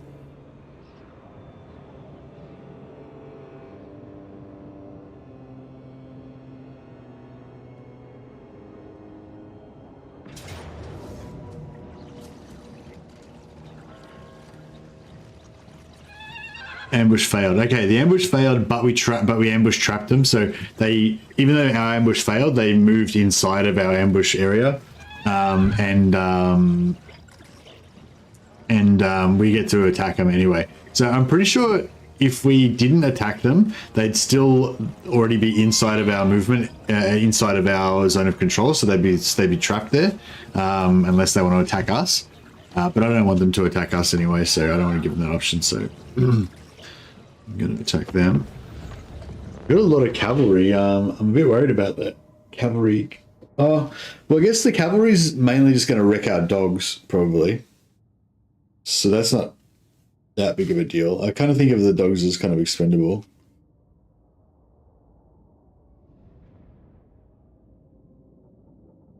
This is a bit rough, actually. You got them trees. Yeah, that's true. Yeah, that's a good call, actually, Dash. Yeah, if we fight them in the trees, then it reduces the effectiveness of their cavalry and gives us some protection against their archers. But the problem is, like, we need to rush them to take out those, like, we need to overwhelm their archers. Like,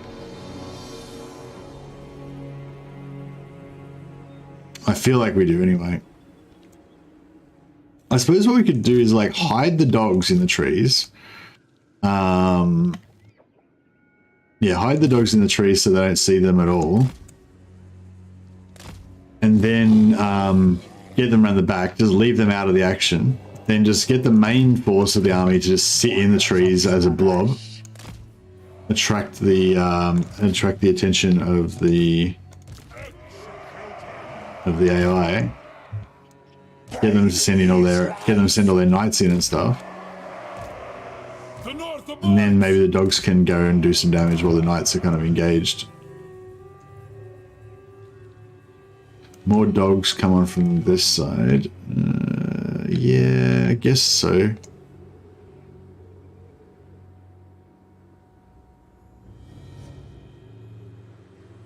Yeah, I guess we'll just let them come on wherever they're going to come on. That's fine.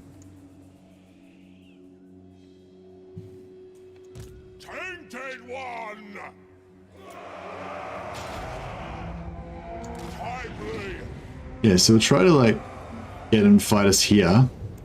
And then meanwhile we'll bring our dogs right up to, like, here, like, out of the way. Well, these guys came on straight away. Oh, what the hell? I keep getting my reinforcements come on instantly. Is it because it's counting it as a settlement battle for some reason? Don't know.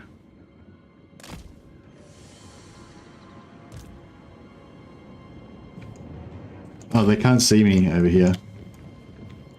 It will be done. The Father speaks.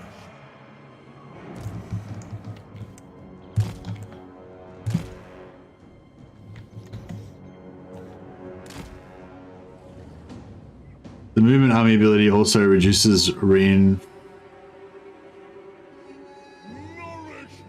time by 75%.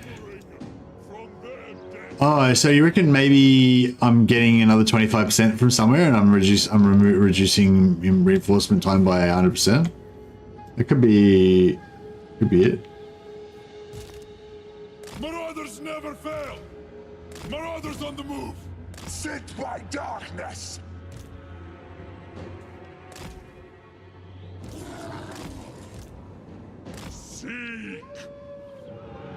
Her father's aid!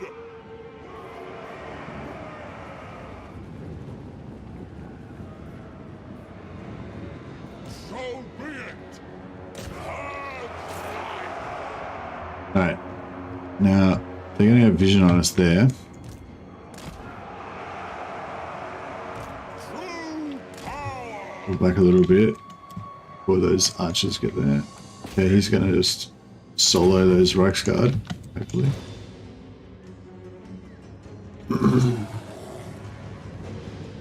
Yeah, see, most of their fast stuff, this is a lot higher proportion of archers, no cavalry, all their cavalry's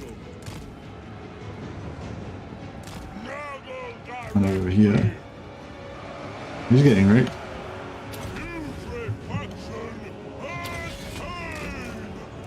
Yes!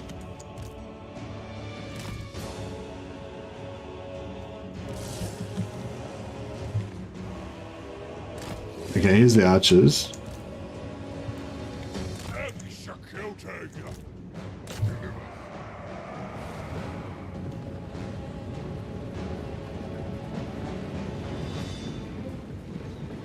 And he needs to get to the back. Dark Prince's Marauders! Endless craving! Ready for agony!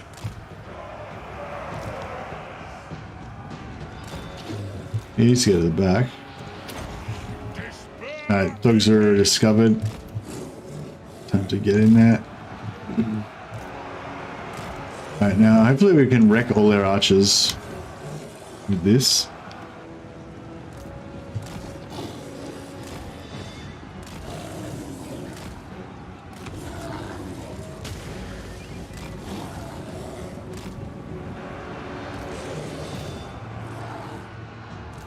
Fuck.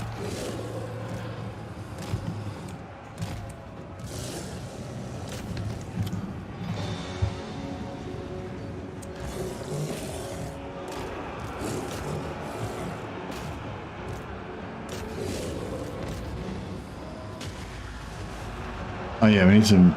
Lord of Liberties! Lord! Ah, fuck it, just whatever. Yeah, okay, we've shut down the archers, but we're not really damaging them. We're kind of losing. Yeah, should have done. Should have been using this to do damage actually. Ruin them! Yeah, okay, so we use this, and then we get global. Then we get a global heal every time we cast it. So that's going to be a lot better for us.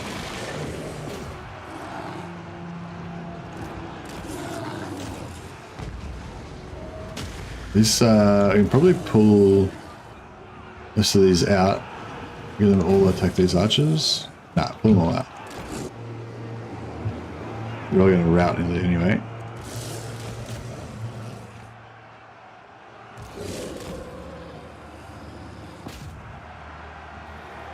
Keep this guy casting as many of these as we can, so we keep getting passive heals.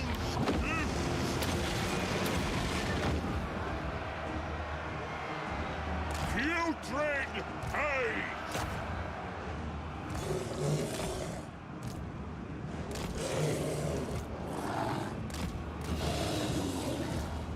Shattered? Shattered, yeah. Keep them out. Alright, come around here. Keep those archers locked down.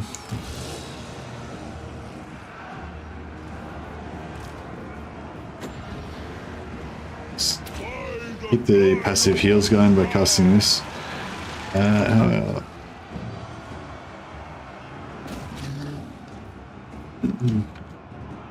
yeah, so this goes in there. This can go right here. Get into the back of those archers.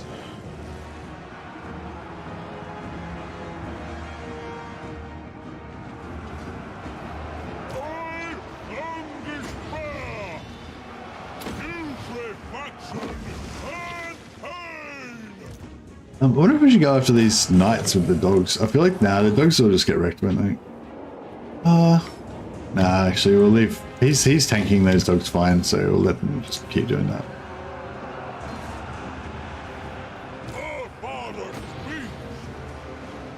So this is that. I don't think this is doing much in the way of damage. Oh, no, actually, that's pretty significant. Not bad. I think it is giving us heals every time it happens, so.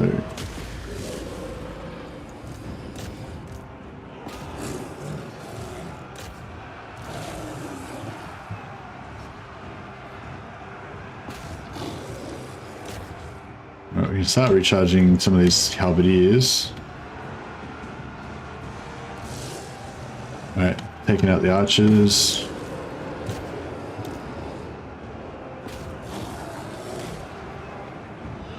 Actually, we get the dogs to take out their wizard, that might be a good idea. Yeah, those knights are going down.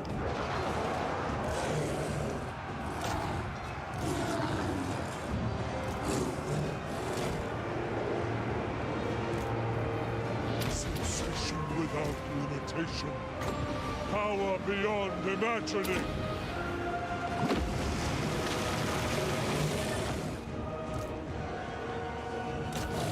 I'm trying to kill these knights, but they don't seem to want to go down. There we go, finally.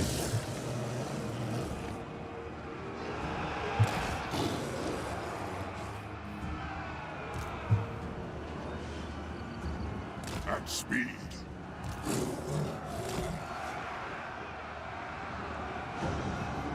Just keep chipping away at these infantry, keep getting the free heals.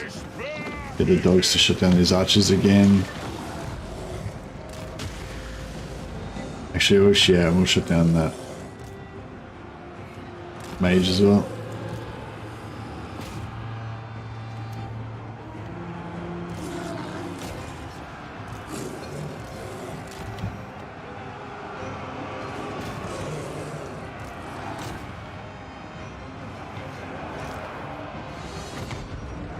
Keep those passive heals coming.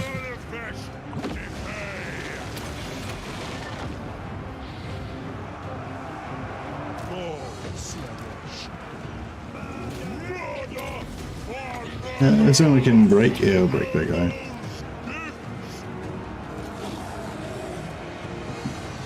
I don't know if like fighting these knights is a really good idea.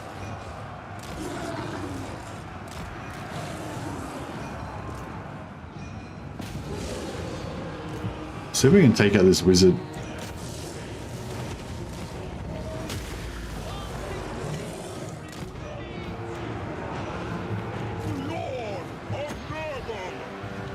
There's not really much left to.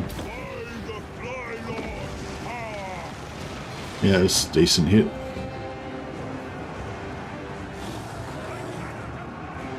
Dark Princess Marauders! We got warriors. We get the warriors onto Karl Franz, maybe, All shall die. along with these two lords. Lord of Slaanesh.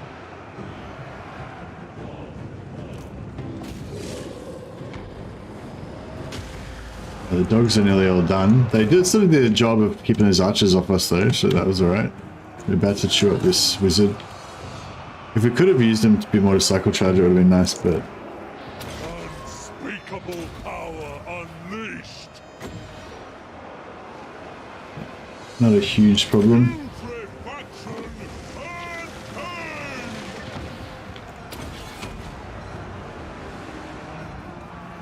Warriors of Slaanesh. Those whips. Whipping for Slaanesh.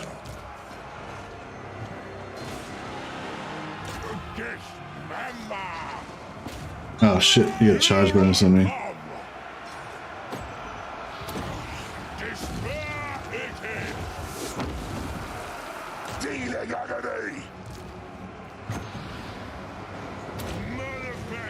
Did we get this? Didn't quite get that hit, mage still.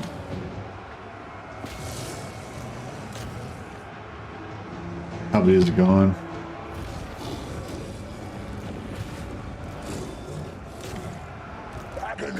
ecstasy. Fresh meat. Alright, what we got left in terms of dogs?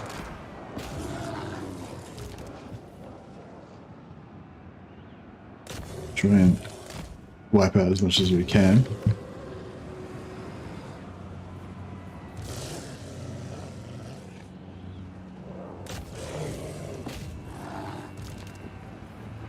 This guy.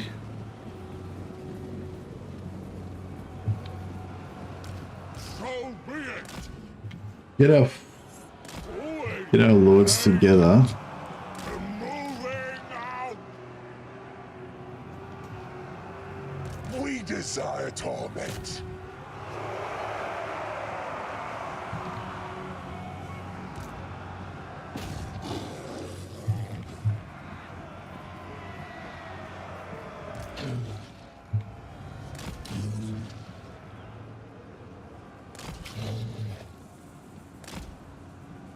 Okay. Fleshy abundance.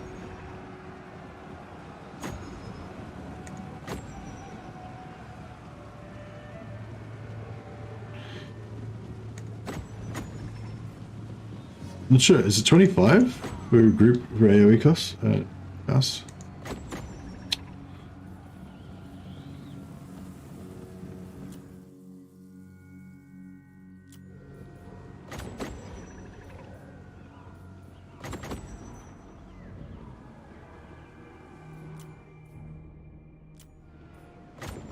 There we go. Nurgle's gifts.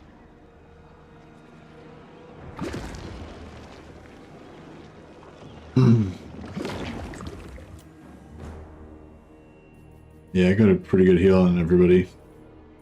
Just start using some of these, get some passive heals. Might be able to get one more, maybe.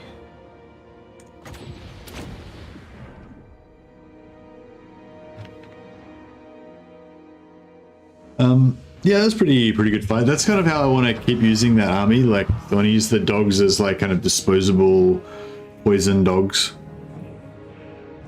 and just keep rehiring because you get heaps of dogs all the time. Like, you can get dogs anywhere pretty much. So, I think so. So my plan was to kind of just keep them, you know, like use them up, and then if just replace them as we go.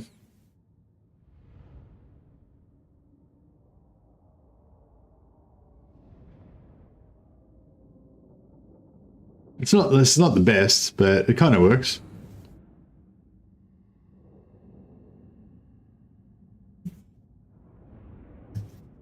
If the core were all Chaos Warriors instead of Marauders, that would be better too.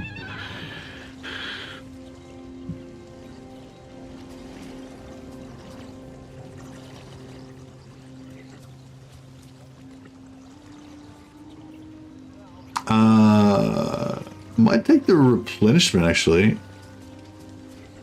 Souls would be good, but yeah, I might take the replenishment. You are my. Just to make sure we lock down this local area.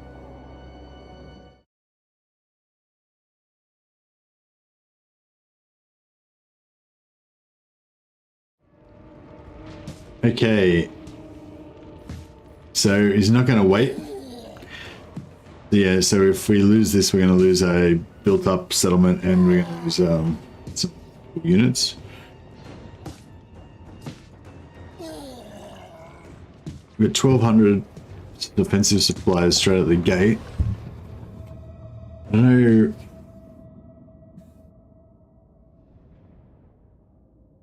Probably, because they're mostly single entities, it's probably better off just sticking with the single target, like not single, like large entities.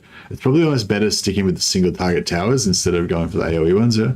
So I might just go for a tier 2. I might just go for a tier 2 tower to start, because we're going to run out of tower slots, I reckon.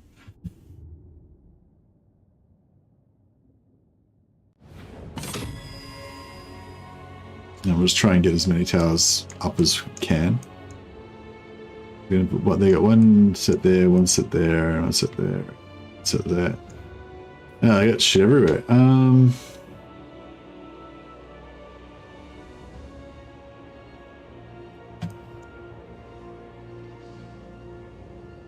Okay, so this part over here, you could probably take that out with 2 chariots, I reckon. They could probably kill that, I reckon. And then this part over here. I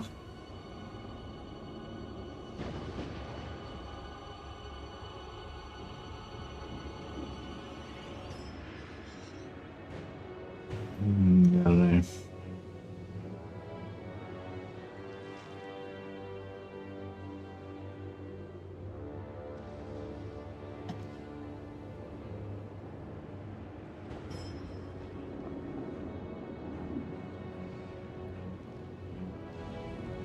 So maybe it'd be good to have a big blob here to just stop this, to just hold him at the walls so we can keep getting damage from the walls.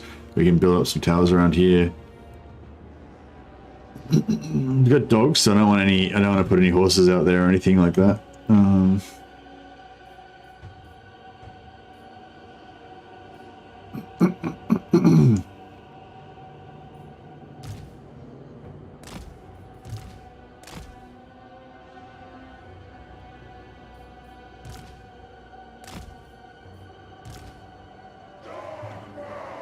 Khorne's bloody glory!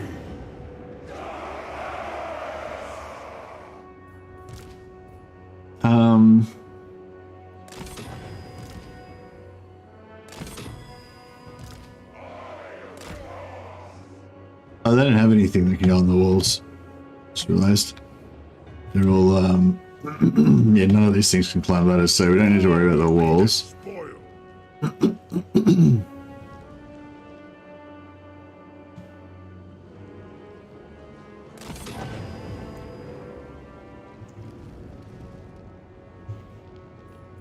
We'll put,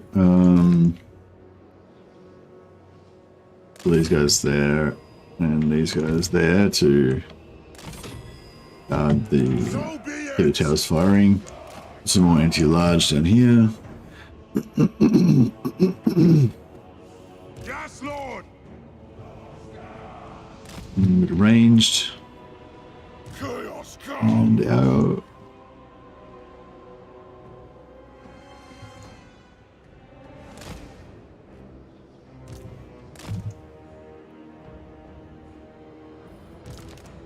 Bring their heads! yeah, I think if we get a blob here.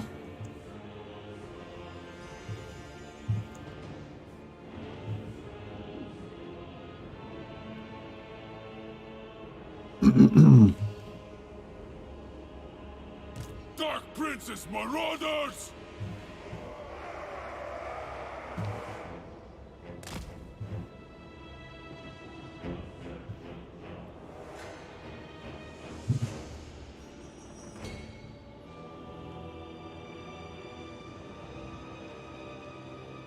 Yeah, alright, cool. So we got everything pretty much activated.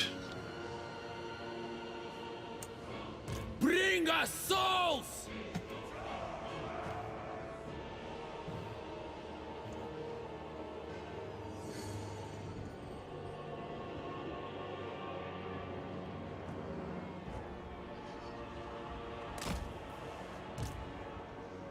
Hero is... The hero is probably Garrison, I think. Is hero probably Garrison or is he my dude? Oh, the Seeker Chariots didn't lose anything to attrition. That's cool.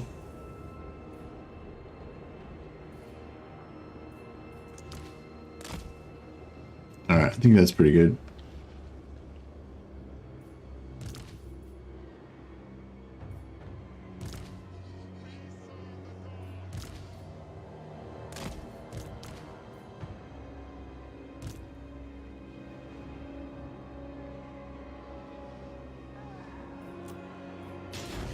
A dance of pain!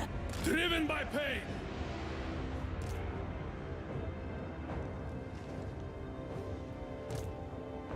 Tremble, mortals! I am gods! Slay every mortal! Such great satisfaction! An irresistible sensation! Now is our time! I was only a blob there. Oh, totally forgot to build the fucking tower. God damn it. That's right. Yeah, I wanted to put a tower like here. Build a big one.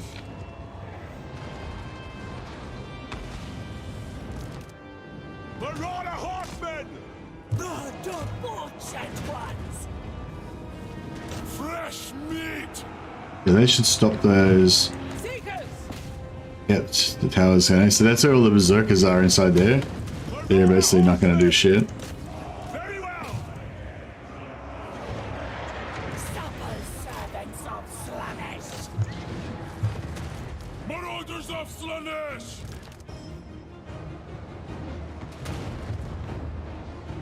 Tower's taking them down. Dragon. Eye of the gods! So be it! I don't know if it's worth really worrying about the dragon. We might be better off just not.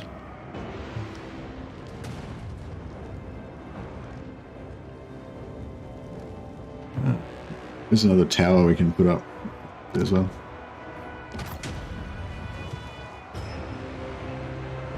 Psst.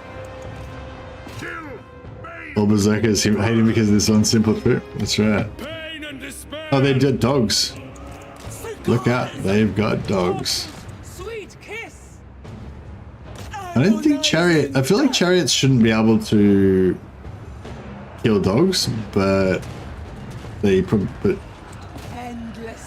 But they shouldn't be able to plow through the dogs, but I don't know. I guess they can. Maybe they can.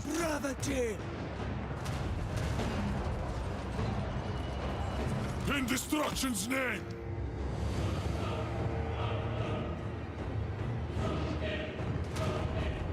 Yeah, this should run through soon. How are we going with this dragon? Marauder horseman! Shoot him. Get those anti-large onto him. I feel like those anti-large actually should come down here and guard the gate. Be better. We want their eyes! Take their eyes! Each their soul! Taking their eyes is the theme of this campaign. Of blood! Dark Prince's marauders! Give us ruin! At ruin's command! Alright, taking those guys out. The Eternal Hunters!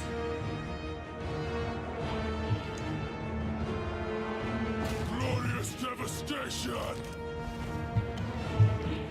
Seekers of Slaanesh. Pain is a gift. There we flit! Kill!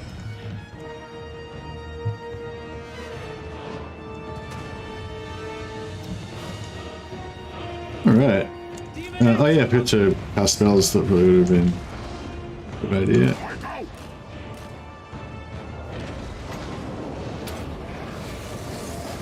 Bring destruction!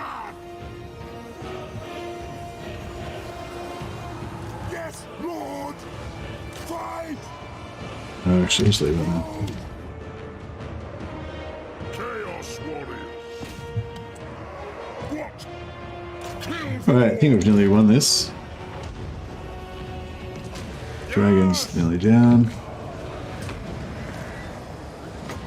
Better than that horseman! Take their souls! Marauder horseman!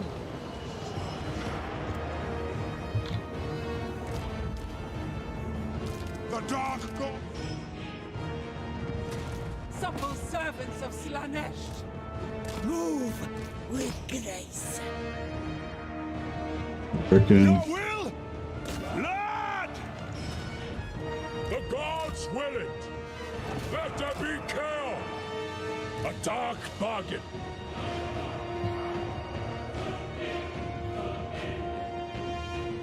Dark Princess Marauders! How did those guys get inside the walls? I've got some infiltrators. Prince's will! My god's call! Marauders of Slaanesh! Death! Nurgles! No, got wrecked by Throg. Withdraw for now! Very well! Get them! Never carnage! This area's not looking too hot. Horn's bloody glory! Dark Prince's Marauders! Attack the mortals! Slaanesh's perverse glory! We can probably get more towers going. Transgression and submission! Tear throats! Glorious brutality! Where's the enemy? We get this dragon? Fucking hell, this dragon's still alive. There's another tower we can whack up. More artillery. Big tower.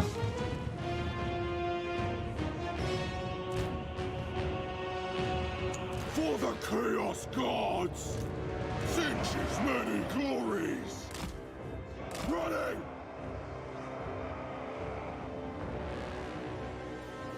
Oh, here we go. We got spells again.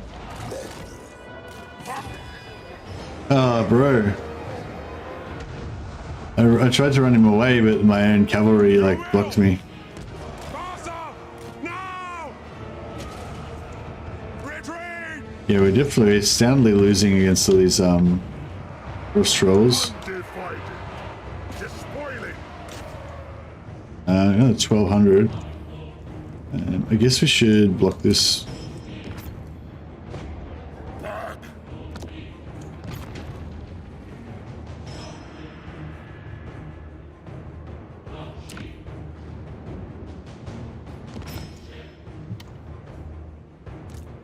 What?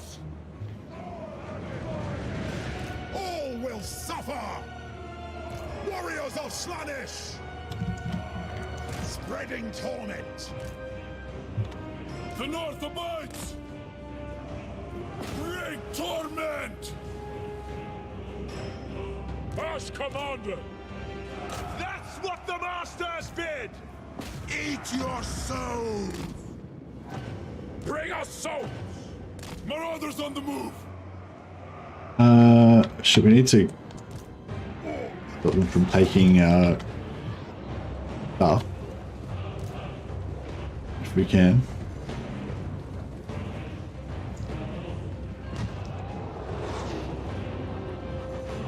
Endless craving!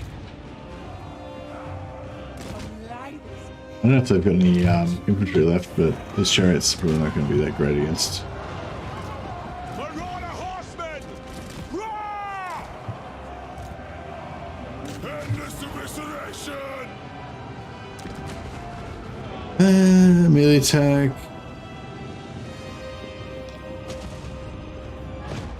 So resistance, range, I guess. Barricades, good.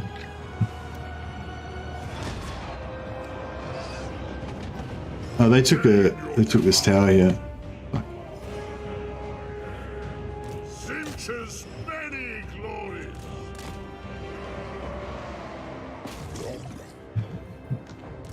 Death through sensation! Yes!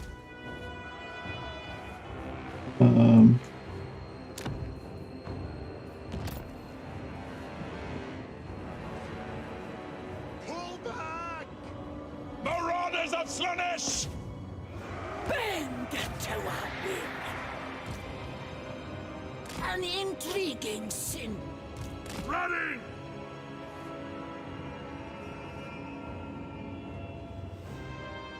Kiss, Marauders! This area is sacred! Well, that's shattered anyway, so we don't need to worry about that. Marauder horseman! Yeah, he's going down slowly but surely. Just keep these ranged units blinking away on him. We want their eyes! We submit. Spreading ruin!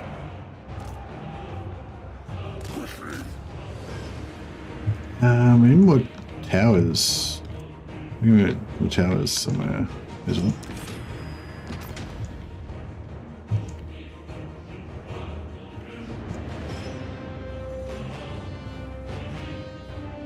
Decadent seekers. Flay their souls. The debauched ones!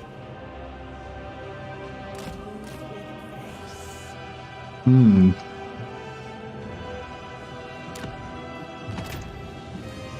Glorious torment! Yes!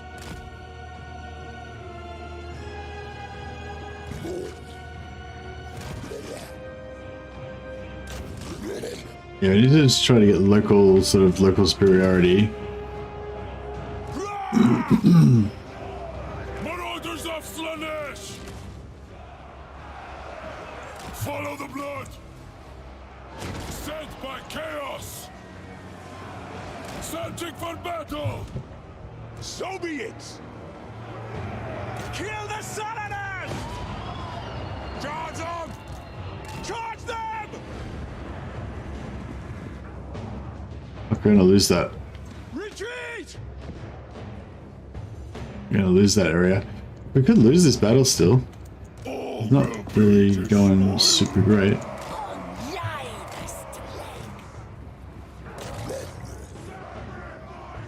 Seekers of Slanesh!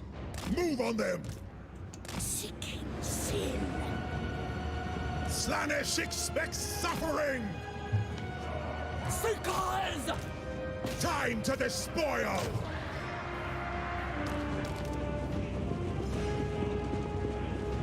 Marauder horseman!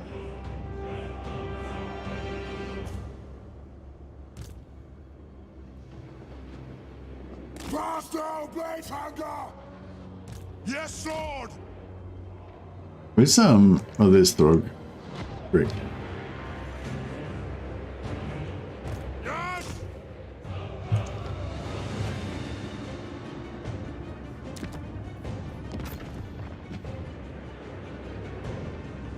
Dark Prince's Marauders! My God's call. Slay every mortal! Rend! Marauders of There we go. Slanesh! It was rough. So we lost that lord that we were trying to train up, fortunately. But apart from that, that's pretty good. And now Throg's got astonishing gifts. That's another 25 souls per turn. He's immortal, so they'll stay on him until he beats the Slanesh faction.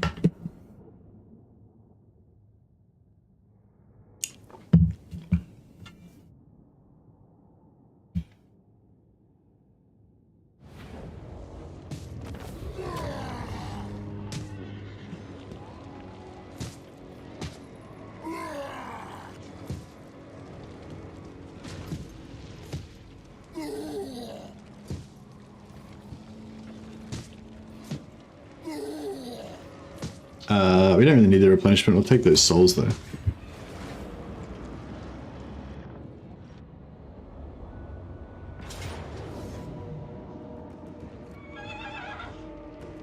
Wileheart, we were always going to lose. That's fine. Oh, all right. Well, maybe we'll just auto-resolve it and win. How the fuck did we win that with auto-resolve? I guess just because the Warriors of Chaos are such beasts. It's probably because of that +5 armor that we got. I wonder if the +5 armor does actually apply to garrisons. Yes, I am. Can't believe that. I guess it's because they're low morale. Maybe they're all kind of routed or something. I'm not sure how it works. Scaling into their non-aggression.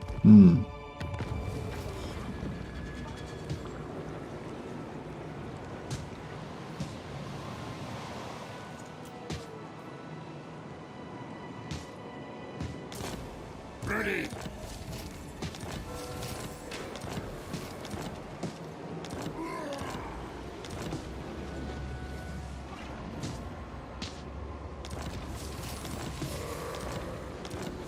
How much are we rolling now? 500. Yeah, so we're getting 500 per turn from all of our gifts now.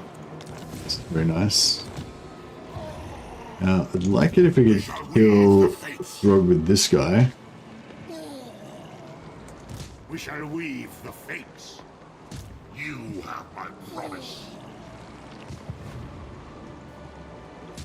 Let us corrupt. Never stop. By the eldritch I see. Alright, now we can merge these armies after this battle and then get My prayers are answered. then save a heap of cash. Be about this. True chaos. Get rid of all the extra stuff that we don't want. Ready. I foresee destruction. You need a boon. Actually, we probably just auto-resolve this because they're gonna get wiped out afterwards anyway.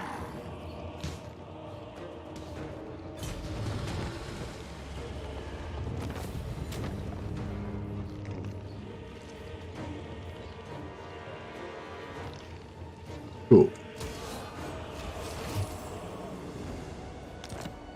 Alright, and then we'll get rid of... Corrupt.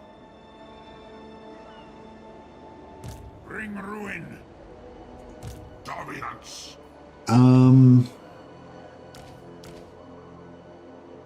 You don't understand me. Get rid of those guys.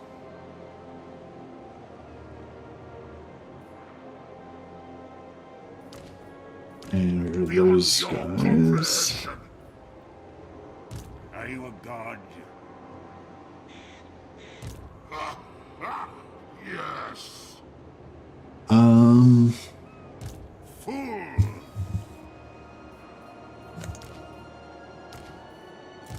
Need a boon. You don't understand. Real. How much do these things cost? 226. Probably just get rid of them altogether, that's fine. Immortal. They're expendable, kind of. We can just get more if we need them. Mine eldritch eye see. Dominance. By the eldritch I see. You dare.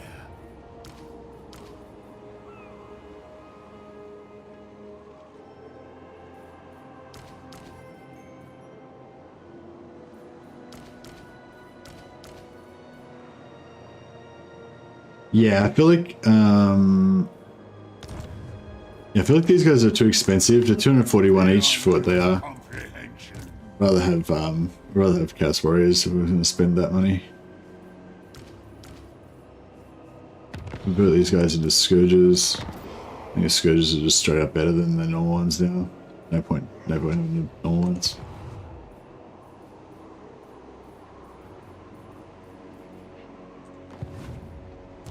You need a boon. Good. Now we see. For chaos. Let us corrupt. Oh, Lore of Shadows. We don't want Lore of Shadows. We want Lore of we want Lore of Let Death. us corrupt.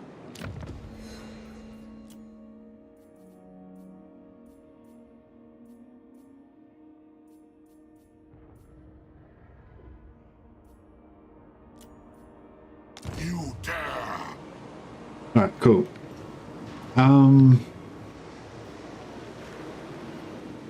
We're gonna get 2 more heroes there.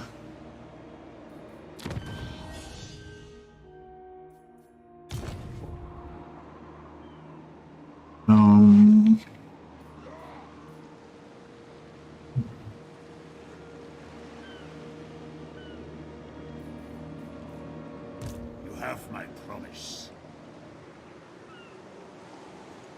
I foresee destruction. Never stop. For chaos moving.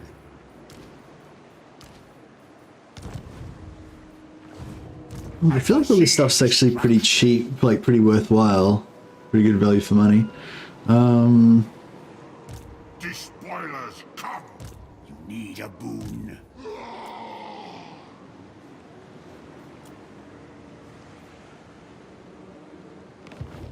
We shall weave the fates. We shall weave the fates. Mine eldritch eyes see.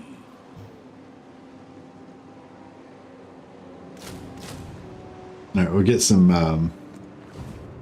dark elf action. Yes. I foresee destruction.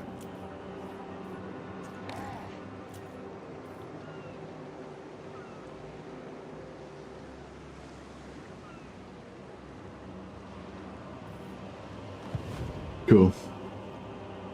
Yeah, dark elves. I feel like dark elves are a really good flavor. They kind of feel like a good flavor accompaniment to a Slaneshi army.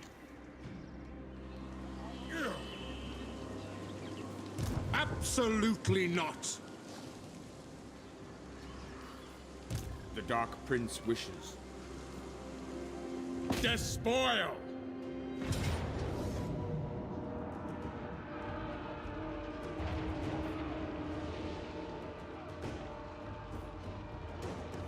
I don't know how bad it would be if we were to resolve this.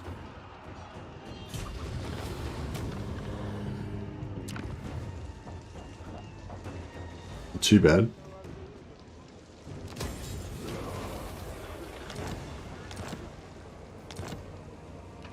Avert your eyes. Handsome and lethal.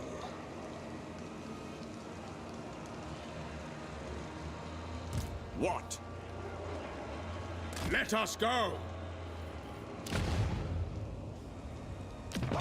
My hand hovers close to my blade. They better not want me to pay them. Oh man, you just can't like give a shit away, can you?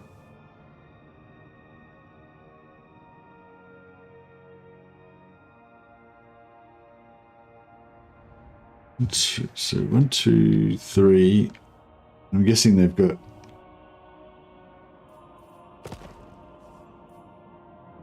Not possible.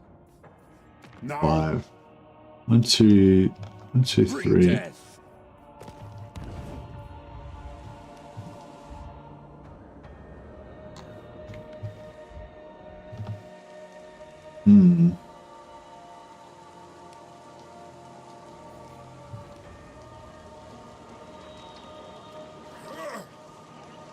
Decay brings life.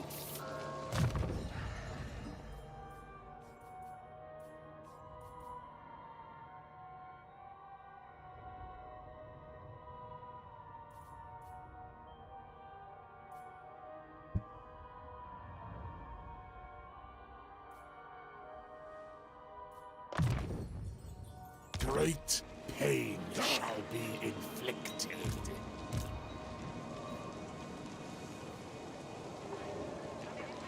The fates agree. Lord of Slanesh, seeking prey. Blessed be the putrid. Desecration. Can auto resolve this. Ruination.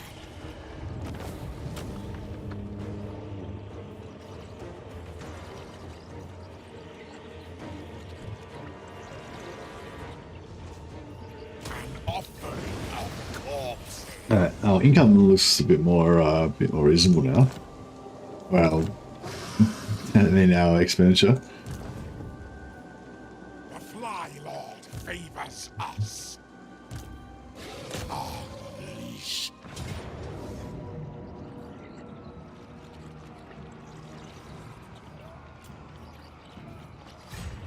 Defile. Destroy. For the Dark Prince, pleasure for pleasure's sake. Moving out. Destruction for all. Yes, it is so. Go now.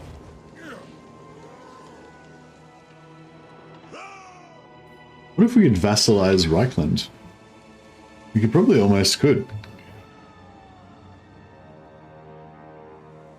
If I take, I think they've only got 3 settlements, right? You are not welcome. No, 5. Oh, well.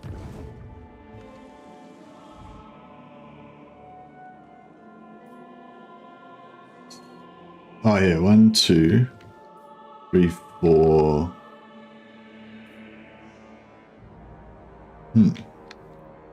2, 3, 4.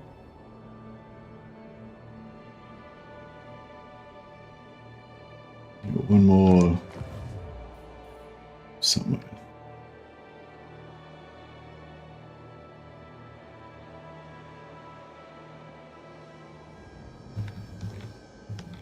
Sure, but I really want to stay down here. I just want to kind of set up our vassals and then head north.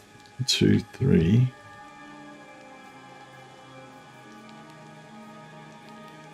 For chaos! Witness my beauty.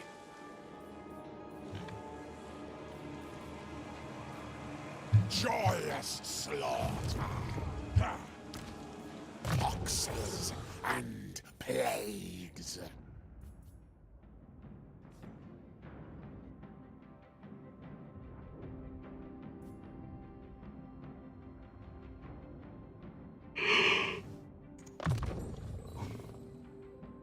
I think it's Chaos War Shrine. That'd be pretty good, actually, wouldn't it? To be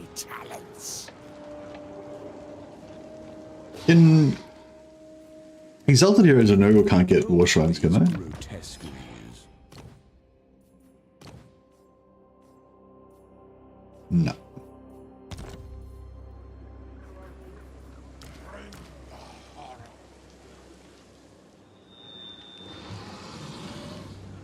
Exquisite decadence.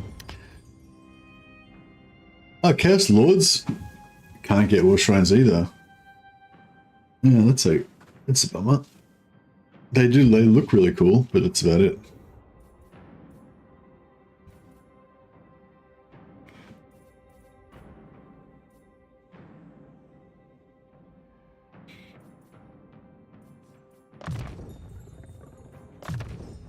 Slave to your gifts, Prince of Pain.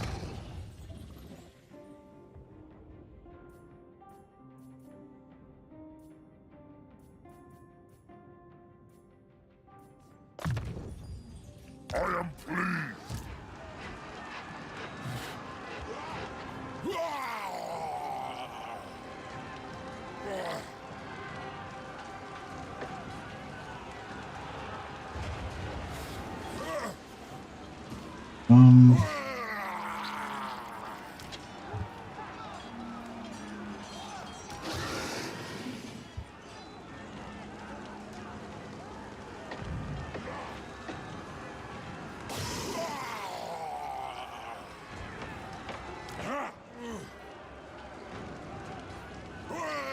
So, Desecration is coming. Ruin in the Plague Father's name. Grandfather demands. some more Marauders.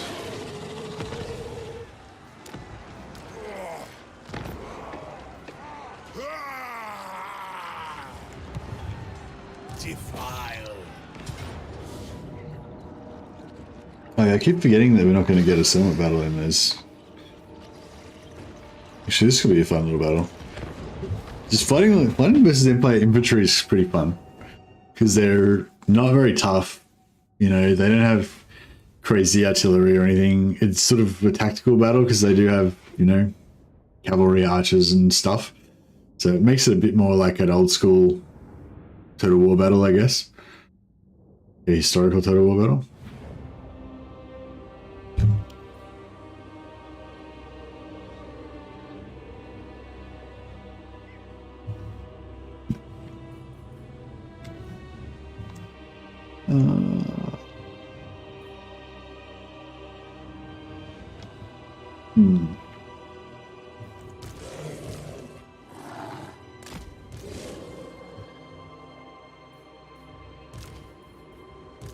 Warriors of Slanesh, ready for agony. We desire torment. Dark Princess Marauders! Alright, we'll keep these guys in reserve. We won't have to use them. Lord of Nurgle!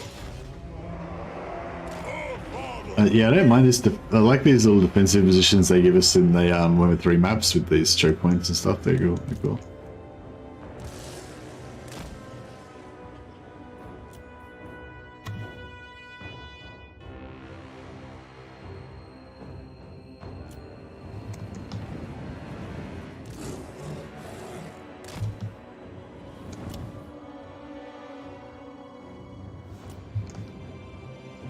Maybe I'll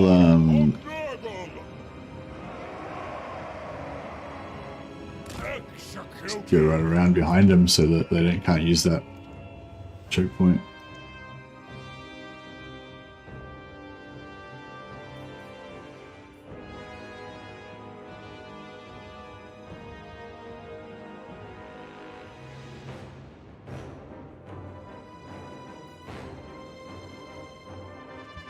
I'm gonna drink my coffee, but they're gonna charge me then. Ah, here we go. It will be done! Timely!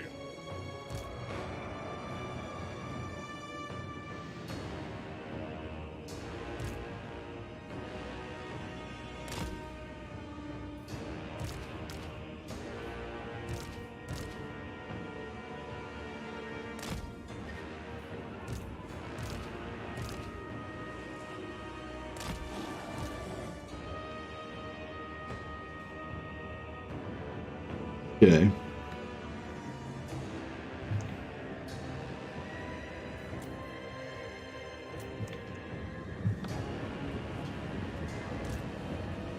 We earn to. Blood! Finding victims! Marauders of Slaanesh! Glorious torment. Here I come! Suffering unbound. Marauders of Slaanesh!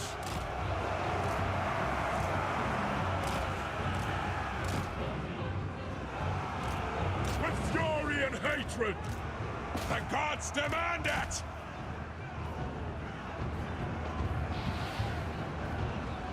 Purge life!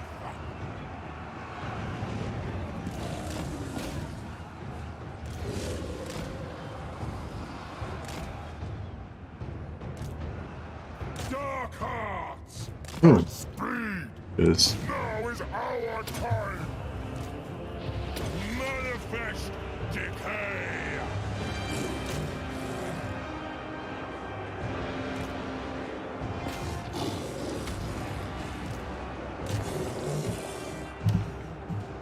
Lord of Nurgle! Hey,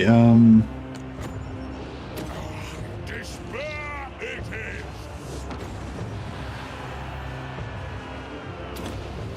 single target debuff. Single target dot, sorry. Drop that on him. Marauders of Slaanesh! Just chunking him down. I desire it!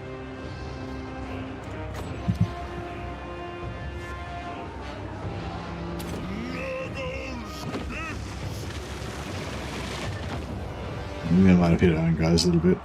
Lord of Nurgle! We smell slaughter!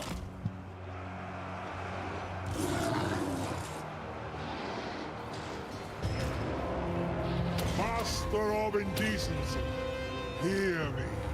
I am despair! By the Fly Lord! Well, these dogs over here are all getting pretty wrecked.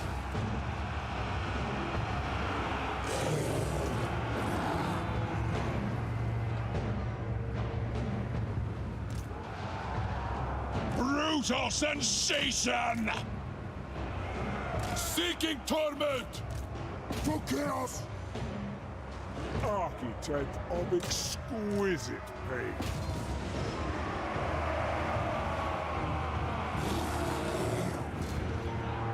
With fury and hatred! Let there be chaos! Dark Princess Marauders!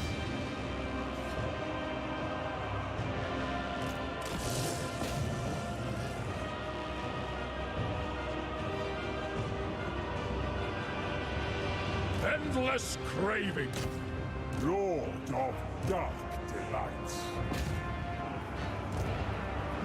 Gruesome! Putrefaction! Alright. Yeah, these knights are a bit hard to take down. Seeking Slanesh's embrace! Friends their flesh! Manifest decay! Chaos Lord! Death! Yes! Tremble, mortals! Now's our time! Give them pain! Yeah, we're trying to wrap things up. Doing okay. The dog thing's okay, but I guess I could be a lot smarter with the dogs. I should spend more time in them. Yeah, actually, yeah, maybe I should give the dogs another chance, but because I mean, I've got these really tanky infantry, so I don't really need to be worrying about them so much, you know? I can just, the whole point of them is I can just send them in and they just fight and grind away. So I should be spending all my time on microing the dogs. Sweet, sweet slaughter! I don't know, maybe I did okay with them, but I didn't feel like I did too well. At once!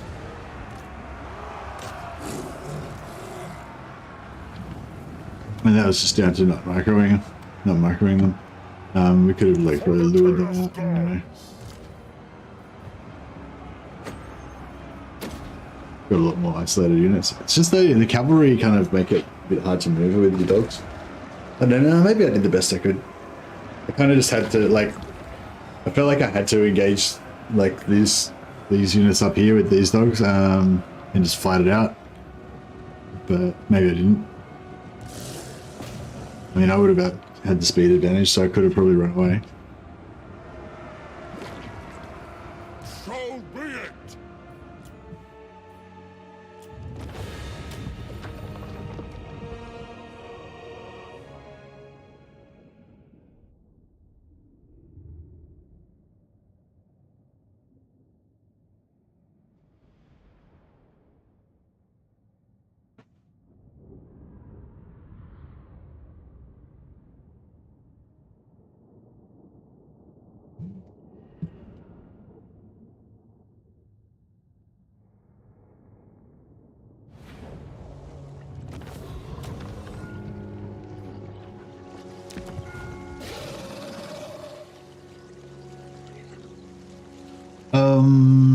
Grunberg.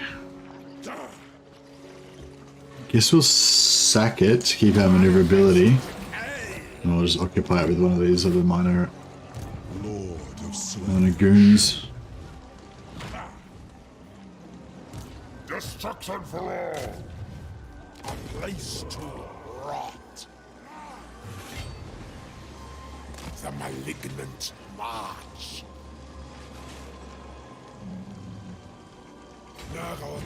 Actually, we should just...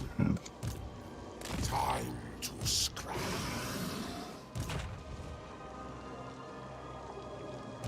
Yes, my ruinous powers!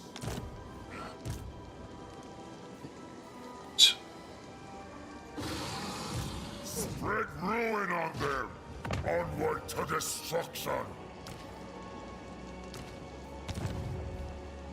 I bring despair!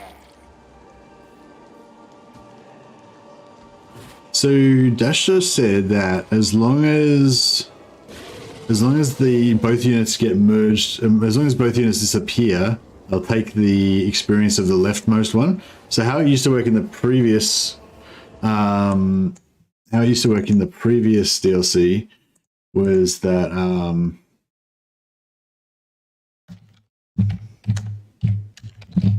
how it used to work in the previous DLC was that when you merge two units together, whichever unit has the highest number of soldiers, that unit will gain the units from the lesser one, and the one with the higher number of soldiers will keep the experience level that it has. All shall fester. I don't even know where it went. I don't know which one it was. Is it the 50? I'm not sure. Yeah, maybe I have to do that again. I can just... fuck it. I'll figure it out later.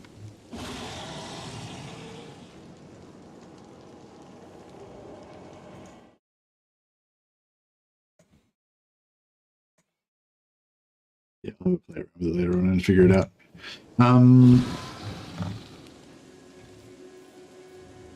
Decay brings life.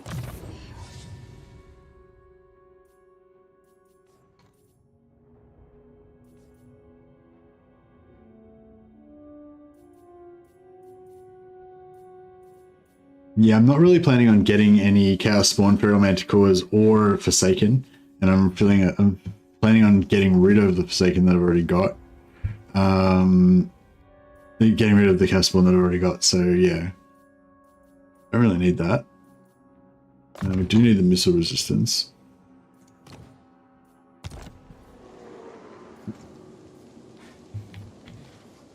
This is the pain that is pleasing. I am Slanesh's scion.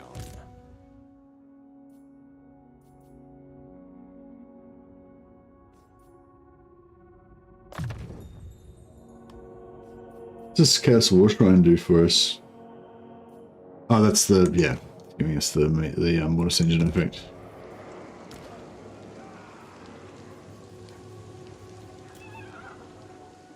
Just gonna get rid of untick unassigned skill points so I don't have to keep leveling everything up every single turn.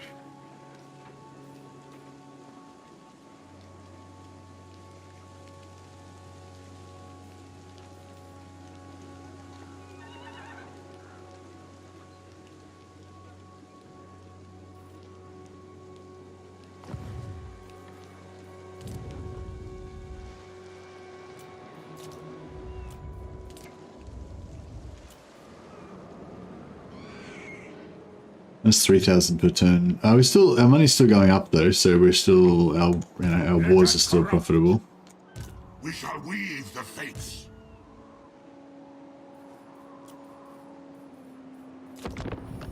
Hey Alien, how's it going, man? Choose me. Hey Keith Ferguson. Hey, oh wow. Raid Shadow Legend. Hey Shrini. Hey everybody. Hey, welcome guys.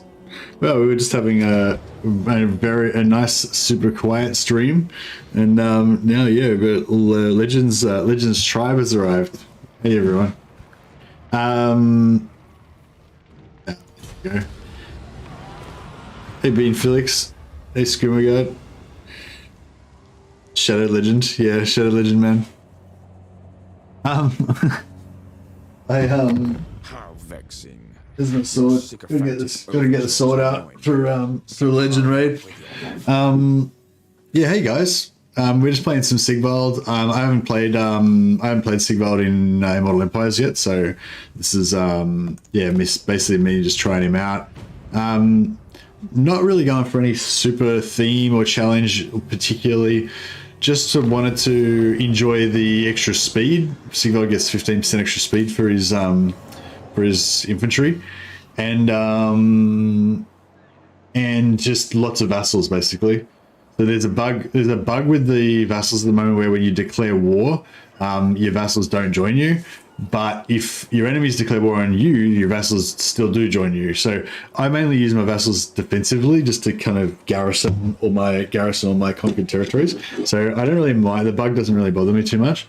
But yeah, that is something to be aware of. If I declare war on somebody, the vassals don't join in. But I find it doesn't really matter, because if I declare a war on somebody, then that's like the faction that I'm currently wiping out, usually. So it's not that big of a deal. Whereas, you know, if somebody plays War on me, it's usually someone somewhere where I'm not ready for it, you know. So yeah, we just got attacked here by Throg. We shall weave the fates. The gods direct me. And we're trying to recruit some. Oh, what do we got there? That's some good units. Bring ruin. We'll get the Aspiring Champions. Oh, just the Aspiring Champions, yeah. What? Alright, we'll just give them back to... Make some dogs. By the Eldritch, Actually, no, we'll give them the dogs and...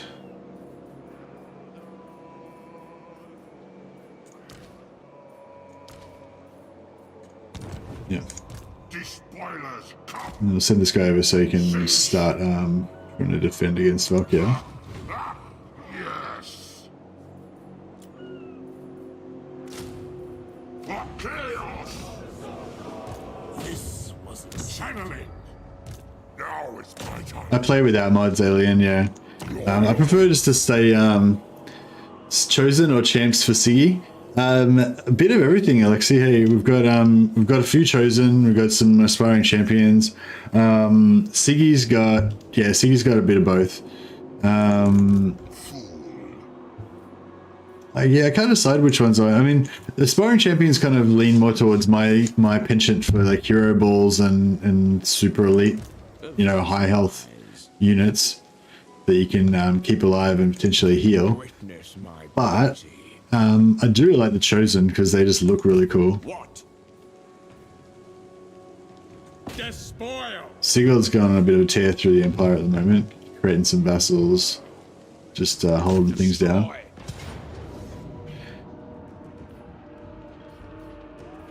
Oh, goodness, but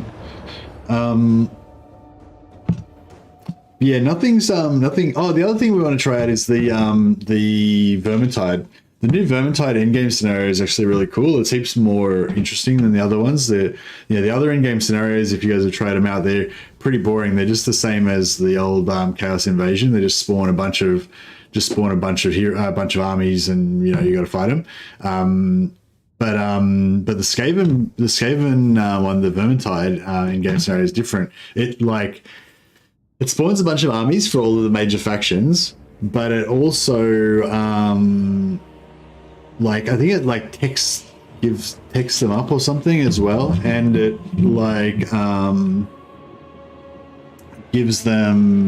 builds under cities, under all your cities if you're playing as the Empire. Not sure if it's the same for other factions as well. Dash was saying that it also seems to let the Skaven randomly populate ruins in other places on the map. They get full tech trees instantly, says James. Yeah, I think I saw an update in the thing. So, and the other thing it does is it gives a special quest to Reichland that lets Reichland, what do you call it? That lets Reichland recruit the Übersreich 5, or a knockoff version of the Übersreich 5. You get a 5 heroes. You get a Bright Wizard, a Wood Elf, Waystalker, a Dwarf Thane, a Empire Captain, and an Empire Bright Wizard, and an Empire Witch Hunter. But you also get a bunch of elite units. Like you get a Steam Tank, 2 Iron Drakes, 2 Dwarf Iron Drakes. So you got flamethrowers in Empire.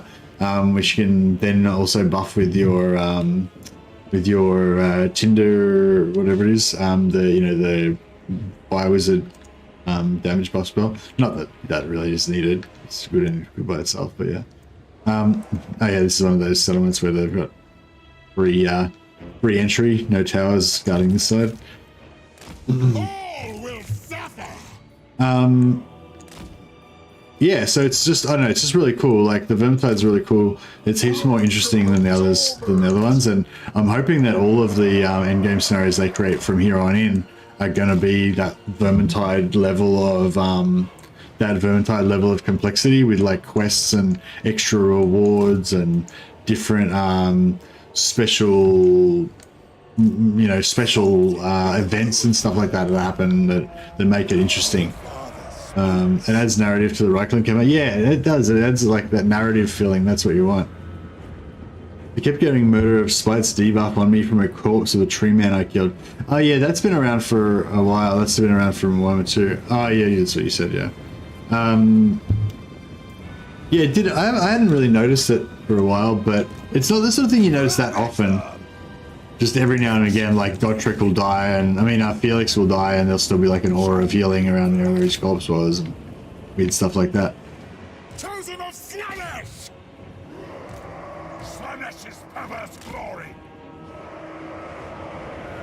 But yeah, Murder of Spites, you wouldn't really notice that unless you were like in a blob trying to like heal your way through incoming damage. Is that what happened? Like your treeman died in the middle of your blob, and you're trying to like heal and survive, but then you're getting Murder of Spited on your like whole blob. Alright, let's climb, you lazy bastards. We can't fit everybody through the door.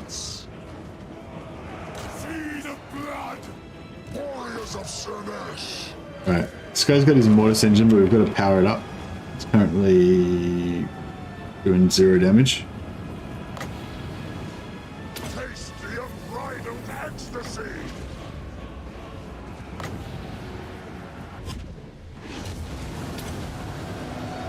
We need kills to actually set up the Mortis engine, so get in and start making some.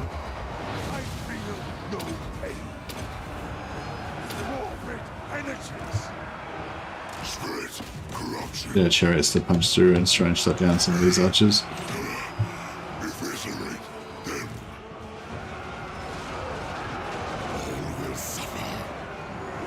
Sweet torture! For the Dark Prince.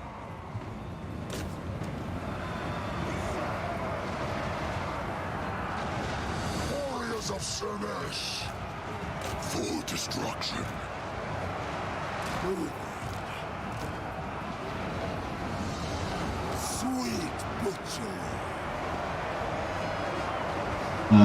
We're getting more melee defense through it, make him like invincible.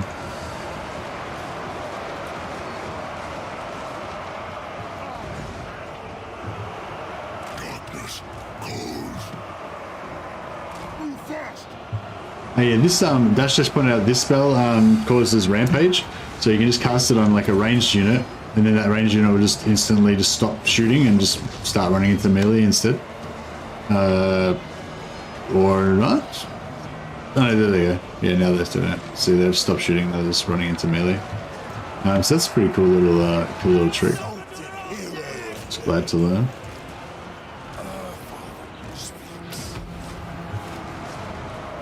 Dark Prince's minions. Slanesh's perverse glory.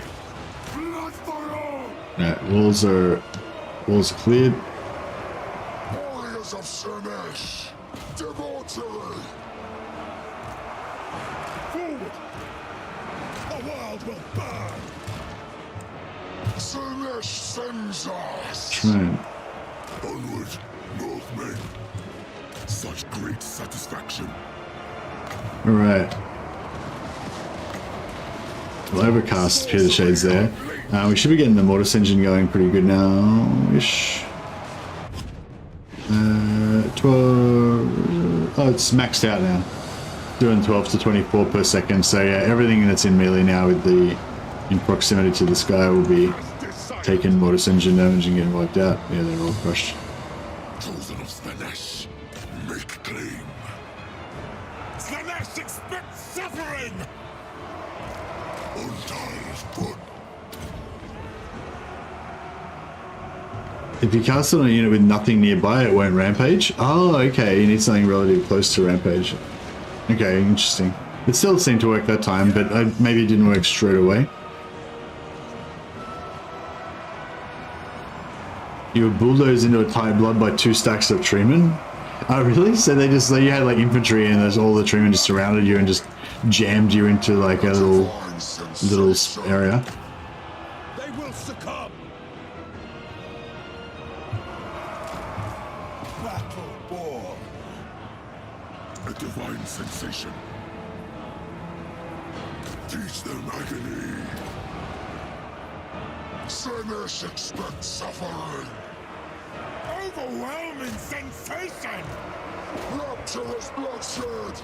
Alright, that's about it.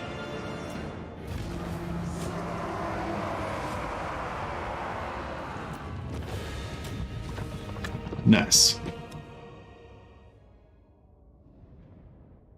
Yeah, I've only played Colic so far. Is Sigvald limited to Slaanesh Tekken units? No, Sigvald's like he's like Archeon and Colic. He's Chaos Undivided. But just him, but Sigvald personally is Slaanesh, so he gets the seductive influence mechanic, so he can, like, you know, turn neutral factions purple and to make them submit to his will.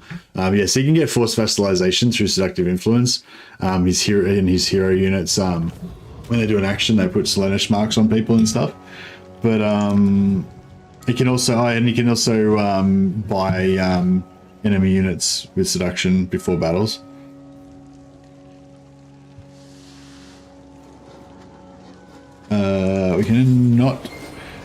We can't keep this as a dark fortress, so we may as well just sack it and then occupy it.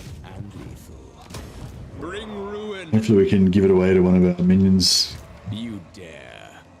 next turn. Spread ruin on them. They will be dominated. So this sword's getting kind of annoying. Let's throw that down there. I'm disarmed. Force vassalization is kind of wasted on a race that already focuses on vassalization. Does he have subjugate mechanic that's any good?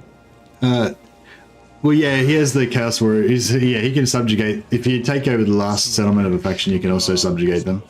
But he has the seductive influence subjugation as well. So you can use this to, you know, dominate them, and force them to become your vassals. Or like this guy. Yeah, maybe I should do that actually. Just dominate him into becoming our vassals. The only thing is he's probably got dark fortresses that I want. Although I wonder if we could get him to sell them to us. So he's got 4 settlements. 1, 2, 3, 4. We could probably, I mean, at least one of these dark fortresses is not his capital, so potentially we could make him. I mean, it might, you know. So I mean, long term we might want to go and kill him and take both of his settlements, but short term, if we can vassalize him and then just buy one of the settlements off him, I don't know. I don't think he would go for it though. But then again, we are really far away from him. I don't know. I'll save our seductive influence for the moment to use it for converting dudes into mark units. Hey, Sip. Colic increases mass and armor and weapon strength per vassal. Does Sigvald get anything like that? Oh, right. I get what you're saying. Sorry. No, nothing like on that scale. I think he just gets 50% increased vassal income. So if you look at my... If you look at my treaties, 242, 210, 29. So these are all 430 per turn we're getting just from the Deadwood Sentinels. A lot of these are cheap-ass factions that don't have much money, hey? Dark Elves seem pretty good. No, Sigvald can't confederate other legendary lords. He's just solo. He's too arrogant to join forces with anybody else, I guess. Unspeakable, no torment too delicious. How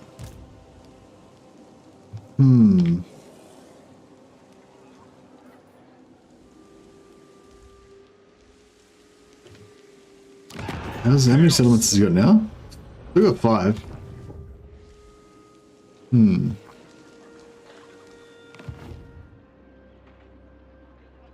She is. Maybe we should just concentrate on Solent first. Let us not waste either. Got 4.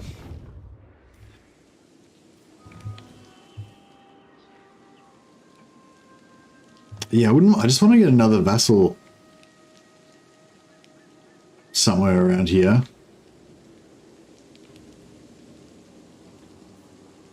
So I can have some more defense for my my Dark Fortress and maybe leave it by itself. Lord of Light. Camperbat's the only thing that's in range, so I guess I'll go for that.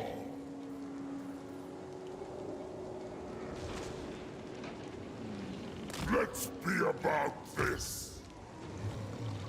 Onward. Cataclysm. Unleash chaos. Oh, we can just occupy it for free, apparently. Yeah, alright, cool. Get the replenishment.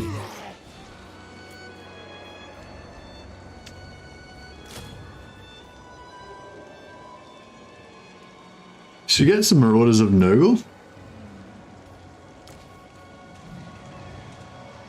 I mean, I guess we could. Bit of flavor. Strength to complement magic. Ah.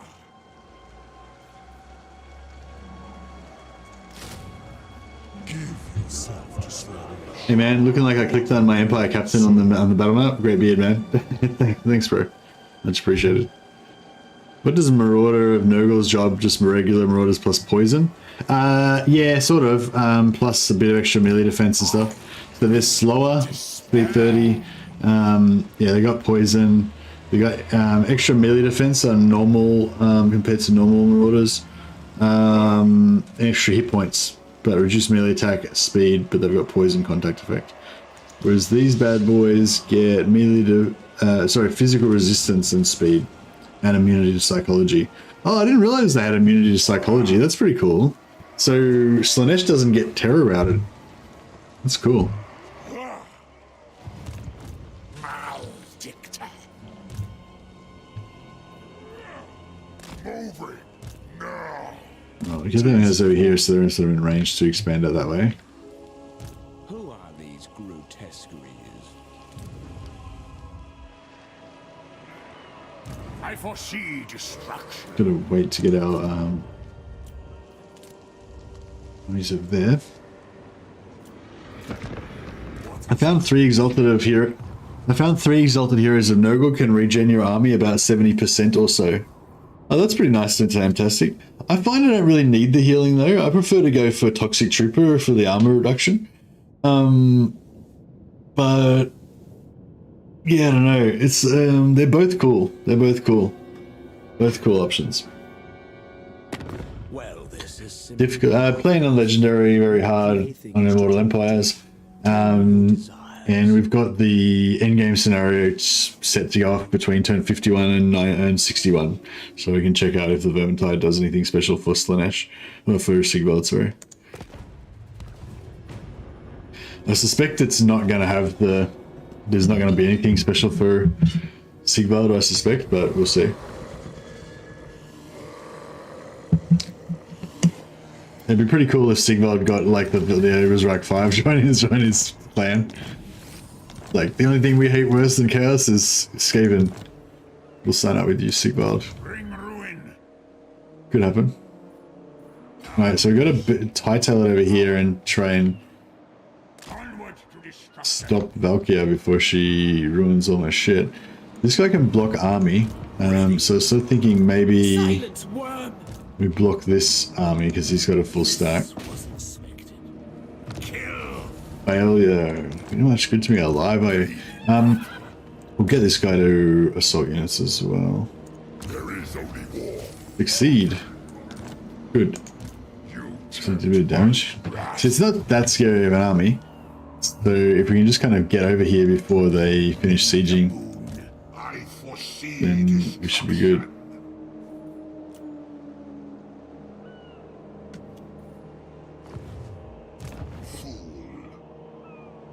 moving. Yeah, I think we'll be fine now. All right. Oh yeah, short-term toxic troop is so good. People sleep on it. 3-in-1 regen equals armor sundering map wide region equals. Yeah, it's not even region. It's province wide.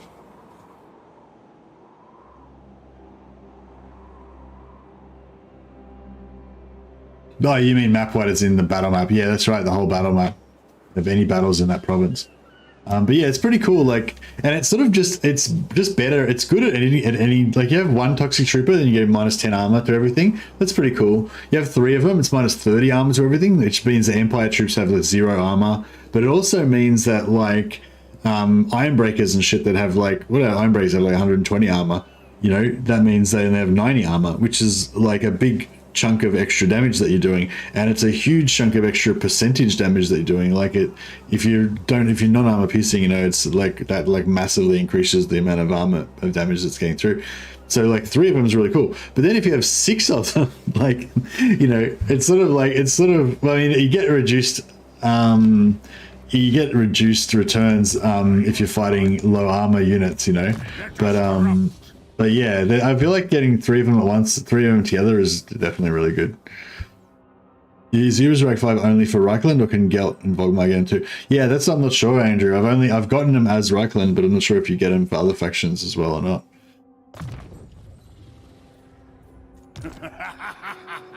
Yes.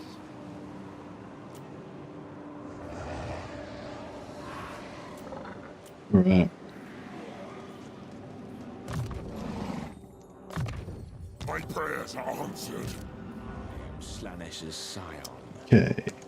I guess we'll just keep cruising and take. Maybe we should nip down here and take Grenzart actually, just so that we make sure that we kind of wipe them out, and take Migdal as well. Not likely. We could if we could actually get Balthazar to come in and fight too. Bring them to. You can throw in a -40 plague symptom too. Yeah, but not if you're playing as Sigvald. See, I'm rolling with Sigvald, but I've got Toxic Trooper Exalted Heroes as well.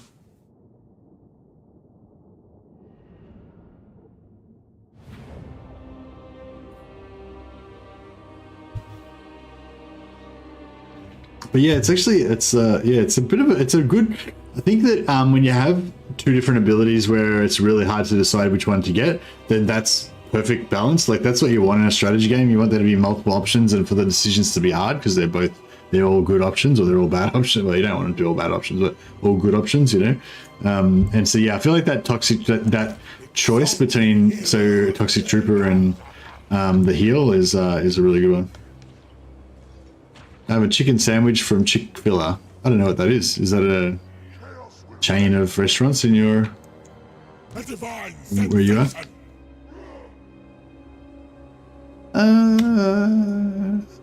Sometimes you just gotta trust the AI setup. To be like, hey, you guys know what you're doing.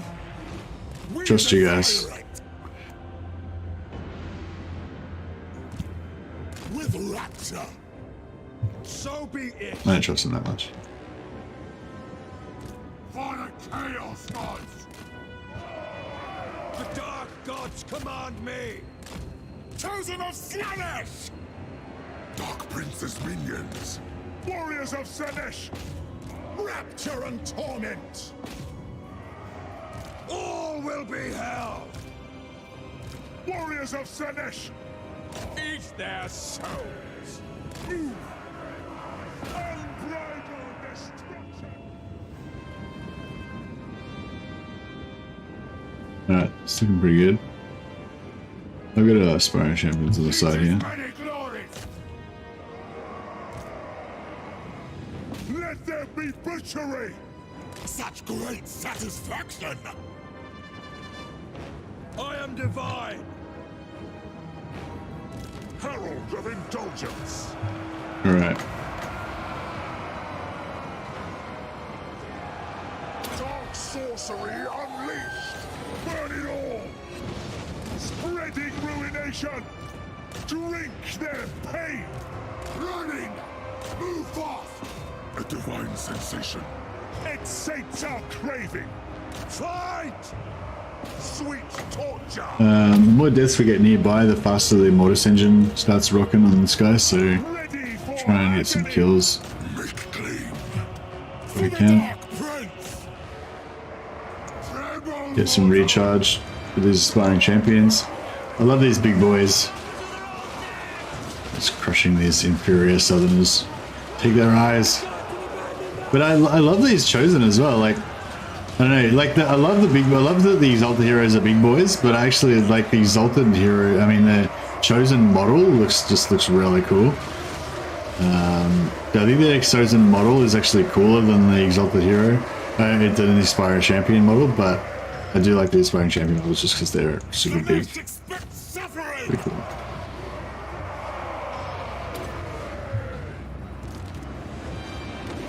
Hunting for prey!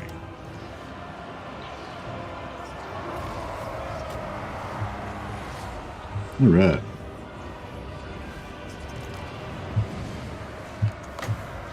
Dark magic is mine to command! Let's get some passive healing. I think he's already full, actually. Yeah, he's already full. I've always found the exalted champion, the champions to be a very cool idea for a unit. You mean the exalted, the aspiring champions? Yeah, that's right. Yeah, yeah, me too. But I think in Warhammer 2 they were really just not very good, and it was weird because they just seemed like such a centerpiece unit that should be really impressive and awesome, but they decided to make them low tier. So it's really cool that they, realized that was not right, and made them now the top tier of infantry, and now they're really cool. I think casuals will never have enough space to take Reichland eastward if they're played by Lizardman rebels. What? Oh, you guys, you're having your own conversation. Yeah, sorry about something else. Models are amazing, and in action they perform pretty good. Yes, the new chosen with the scourges are seem to be really strong. In the lore, who's stronger, champions or chosen? I don't know. I feel like champions are like heroes, whereas chosen are sort of like soldiers. But I mean, I don't know. It's hard to say because, yeah, I don't know.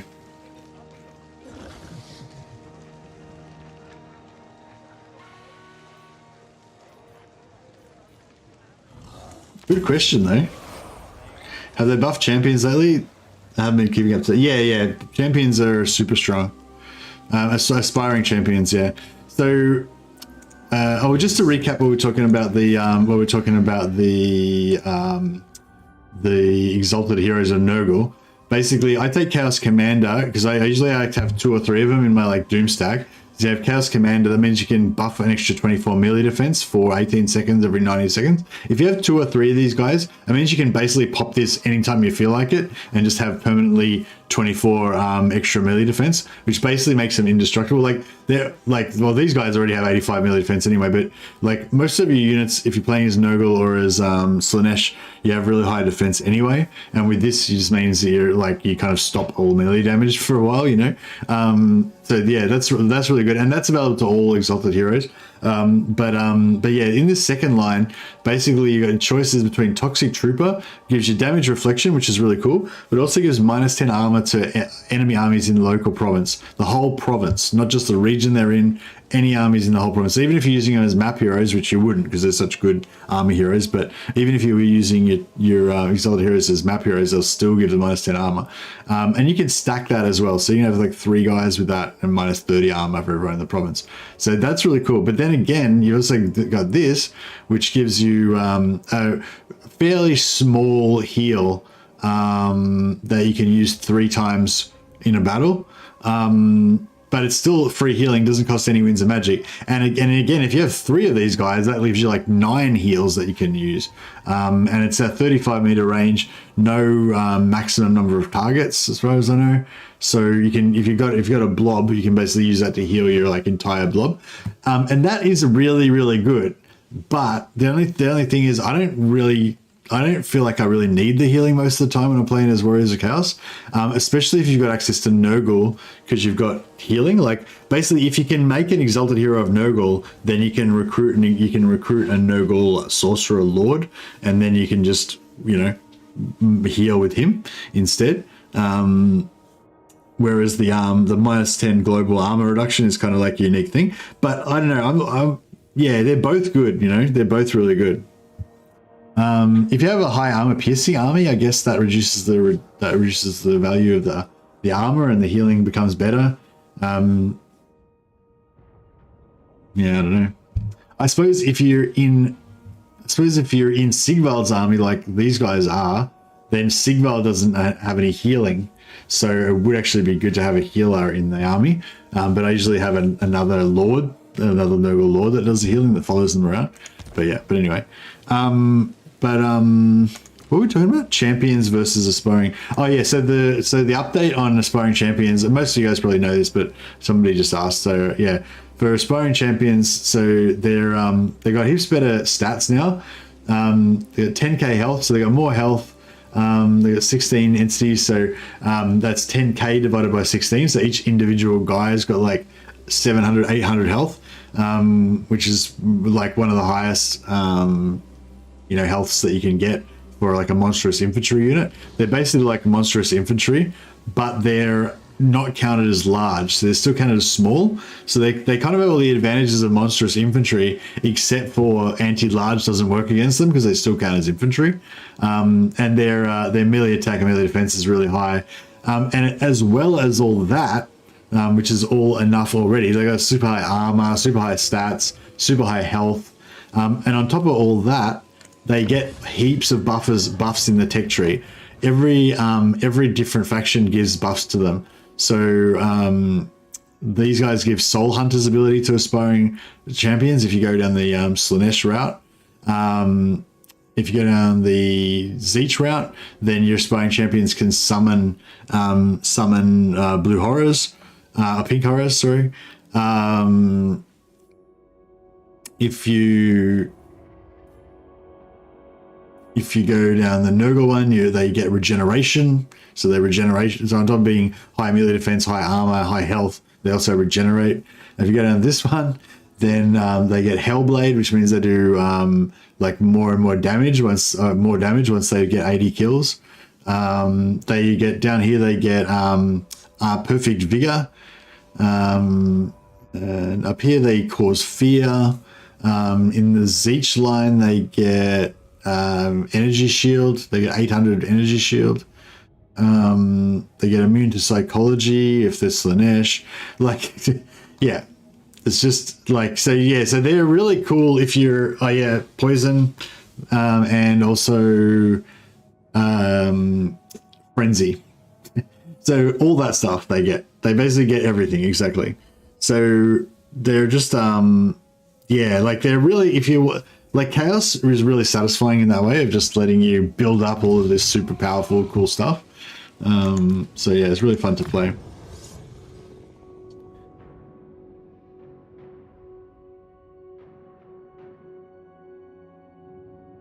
What the fuck is that tech tree? Yeah, I know, it's pretty crazy, isn't it? But it's kind of cool, like, the idea, if you're playing as Chaos, that's kind of like the idea of what you want, You want to be able to just get more and more powerful and worship the dark gods and, sell your soul for unlimited power. And, that's kind of the vibe, I think, when you're playing Warriors of Chaos. So it's, it's kind of makes sense. Plus we get another plus 12 armor and plus 8 melee attack here. And once we level them up, they get another plus 10 armor, another plus 5 melee defense, and 20% spell resistance. I'm not sure what I want to do. I don't really want anything except for infantry. I guess infantry and chariots. That's what I was thinking about going for.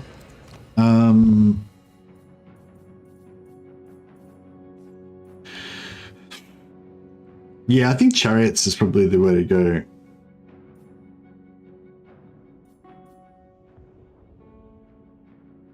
But yeah, I just want to get the elite stuff.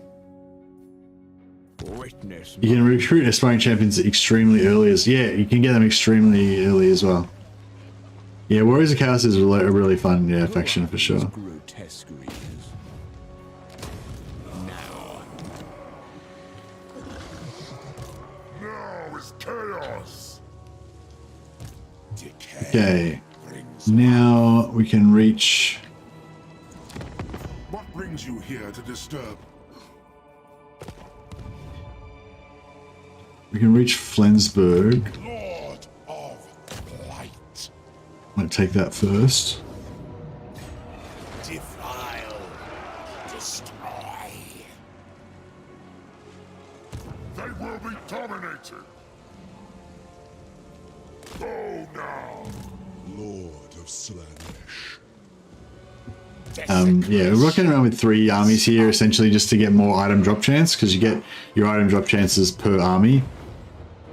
So if you have 3 or 4 armies going around together, then you get more chance to get items. And of course, Warriors of Chaos don't have supply lines. So I mean, supply line. I don't care what faction I'm playing, because the supply lines for legendary in Immortal Empires is only 4%. It's basically nothing. So yeah, I pretty much always rock around with multiple armies, especially in the early game when it's extra cheap. Get a nice stock of magic items stocked up, you know.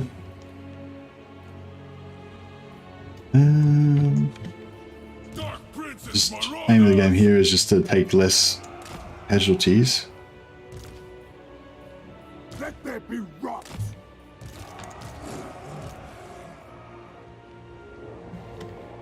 What if we go into this forest and hide there if they'll forget about us?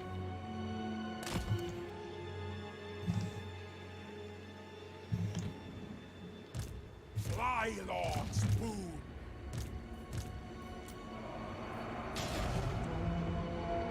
Show me it.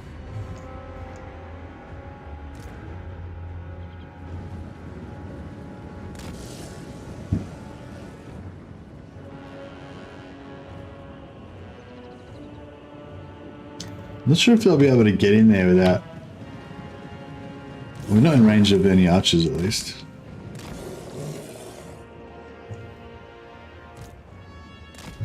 Oh yeah, we've got this gift on that gives us minus 75% to reinforcement time. And it seems to make all of our reinforcements just come on instantly. Which is pretty cool. These dogs are all invisible. Oh yep, they all successfully hid in the forest.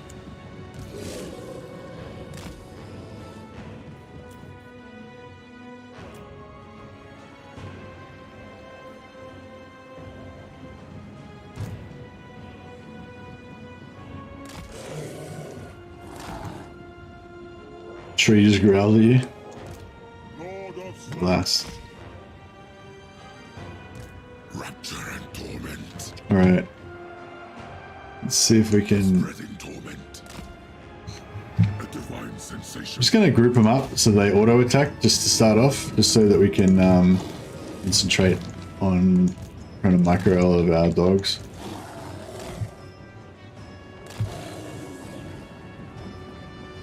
I can just get in there, bro. Come on. Fresh meat for orders of Slanesh. Yeah, it doesn't, you know, the auto attack doesn't always work very good. Yes. Slaughter them.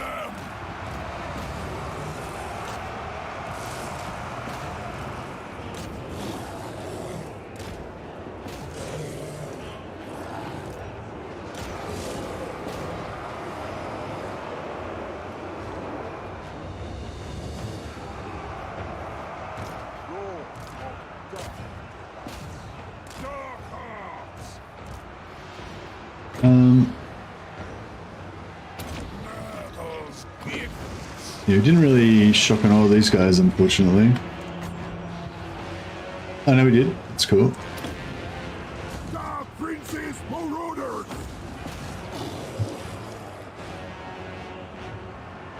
Conduit of rot. Yeah, cool. That was what I was hoping to happen, but I was hoping to have it like when it didn't happen that first couple of seconds. I was like, oh my god, are they not going to break? What's going on? But it was fine. We'll just use this scroll to break that guy. There we go. Now we're all good.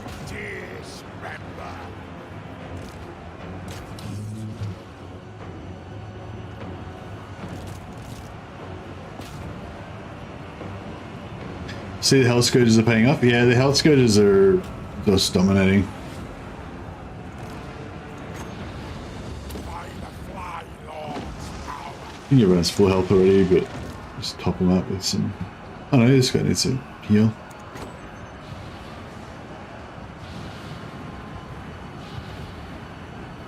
No, it doesn't. No.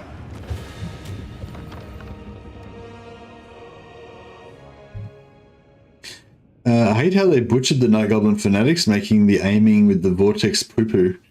Oh, really? I thought they buffed the Night Goblin. I haven't used them, but I thought somebody said that they buffed them or something, yeah. Saw a thumbnail and a video about you starting to get back into painting 40k. I started about 8 months ago and I'm hooked. What factions, units are you painting at the moment? Hey, Andrew Caldwell. I've got a link, a video linked actually in the chat there. You can check it out if you want. A little 1-minute video. Yeah, if anyone's interested, I'm getting back into 40k hobby. The short version of the story, well, it's only, yeah, I'm just going to releasing the story in 1-minute little videos, but I'm not going to publish them to my subscribers, so you probably won't see them unless you're trying to look for them. But the short version is I don't want to start collecting 40k miniatures anymore. I don't want to go down that rabbit hole and just, I haven't got the time, you know. But I just wanted to do like a single project, you know. So basically my fantasy project is to buy the Space Hulk board game, like Space Hulk 4th or 5th edition, and paint all of the like Blood Angels Terminators that you get in the Space Hulk.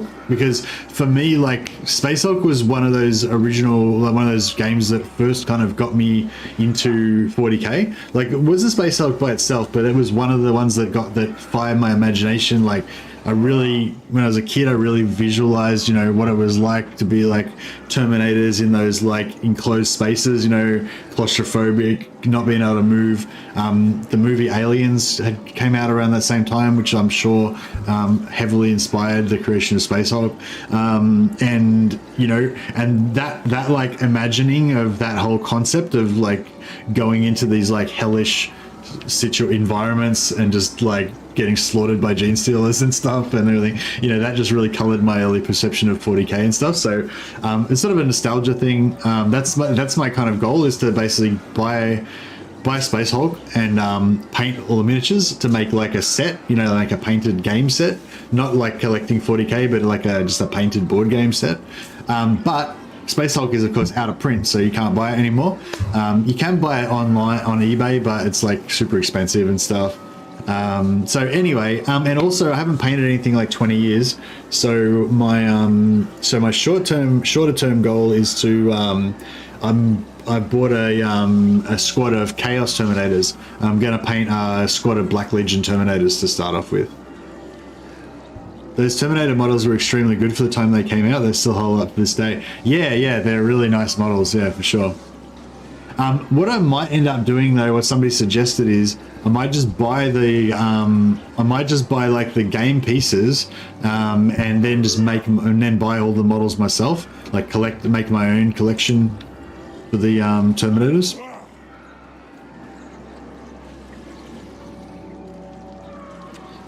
Sack? Yeah. And then we'll occupy with this guy. Despoil for chaos. Wafts of Nurgle's power. Embrace the dark rapture of Slaanesh. An artifact of beguiling blasphemy. We're keeping our money up, even though we're rocking minus 4,000 per turn. We're actually making a profit every turn from the battles that we're fighting, so it's working out quite well. Chaos makes good money from battles. Unlike Empire and stuff that can be get really rorted, and Dwarfs and stuff that can really not make much money out of battles at all. Yeah, Chaos is much more like Dark Elves and stuff that enables poison attacks for aspiring champions. Yeah, it's not bad. Wouldn't mind getting some more potential to use gifts as well.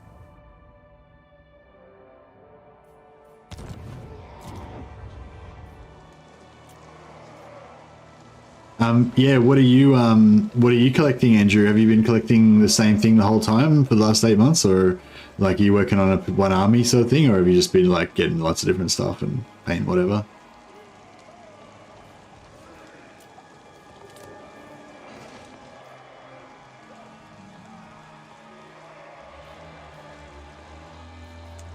We'll get some chaos corruption going in here.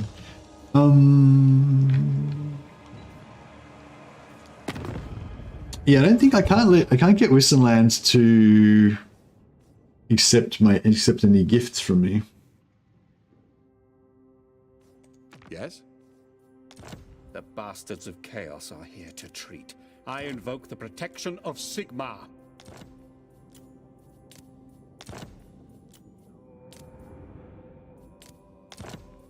Yeah, see, they're not into it. I could probably make them take Grunberg and then sell, and then take Altdorf and give Altdorf to them as well.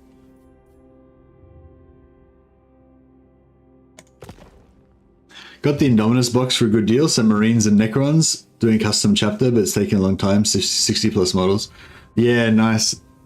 Yeah, I don't know. It's like I was looking at some of these box sets. There's a bunch of box sets that are like $200 each and stuff, and they seem like pretty good value, you know, compared to the other what do you call it? You know, compared to Games Workshop prices. Everything to do with Games Workshop games is obviously super expensive, but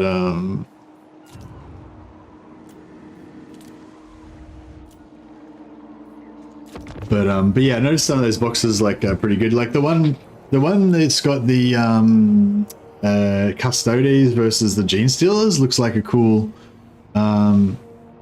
set as well. Wait, Indominus box, do you get 60 models in the Indominus box? That's crazy. How much is that?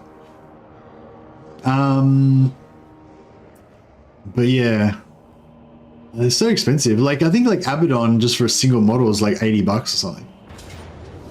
Pretty crazy.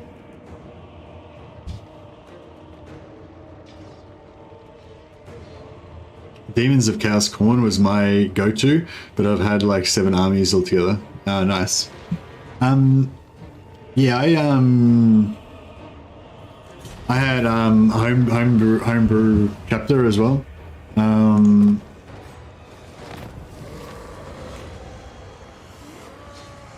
Tribute from Vassals plus 20%, or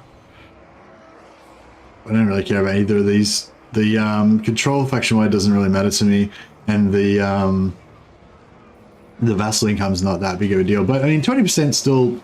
I mean, it probably gives me like 200 gold extra or something. Let's see how much it gives me. So minus 4292. It's like 190. Not bad. Something. It's no longer in print, so it's higher now. Okay, nice. I sincerely hope the 3D printers become more affordable and popular. It's ridiculous how overpriced GW models are. Yeah, I think at the moment the 3D printed models are still not quite as good quality as the plastic that you get from Games Workshop, but it's extremely close. Like it's only just like maybe not, you know, or maybe I don't know. Yeah, I'd say that the plastics from GW are a little bit more durable. Maybe it depends what type of resin that you're using to print. They seem a little bit stronger, but yeah, if they could drive the prices down, like I just feel like it's just, I don't know. Yeah, I just feel like, I don't know why they have to charge so fucking much for it, you know? Like, it's fucking ridiculous. Never. Like, it's just, oh yeah, it's just like, it's a hard one because, like, I feel like the models almost do have that value, you know? But, like, I don't know. I just can't believe that they need to sell them that high, you know? You know, like yeah, I don't know. Your demise is certain. It's going to come in. The thing, yeah, that's the thing. If they did more fan service stuff, I think that I wouldn't mind as much, you know. But it's like that's the thing. Like with the Abaddon model, right? It's like $80 Australian to buy Abaddon, and it's a wicked model. Like, don't get me wrong, I really like the model. I'm not really a fan of Black Legion. I'm just doing it as an exercise basically. But I don't mind them. They're like classic Chaos Space Marines. But probably Night Lords is my favorite, and Iron Warriors are my second favorite. Because of Aaron Dempster-Bowski and Graham McNeil's novels, basically. But yeah, like but the Black Legion are cool as well. They're a solid trader Marines with shizzle. But yeah, Abaddon's model is really awesome, and like to me, it's worth the $80 to buy it because it's such an awesome model, especially if you are good at painting and you can paint it up and keep it forever and all that kind of stuff, you know.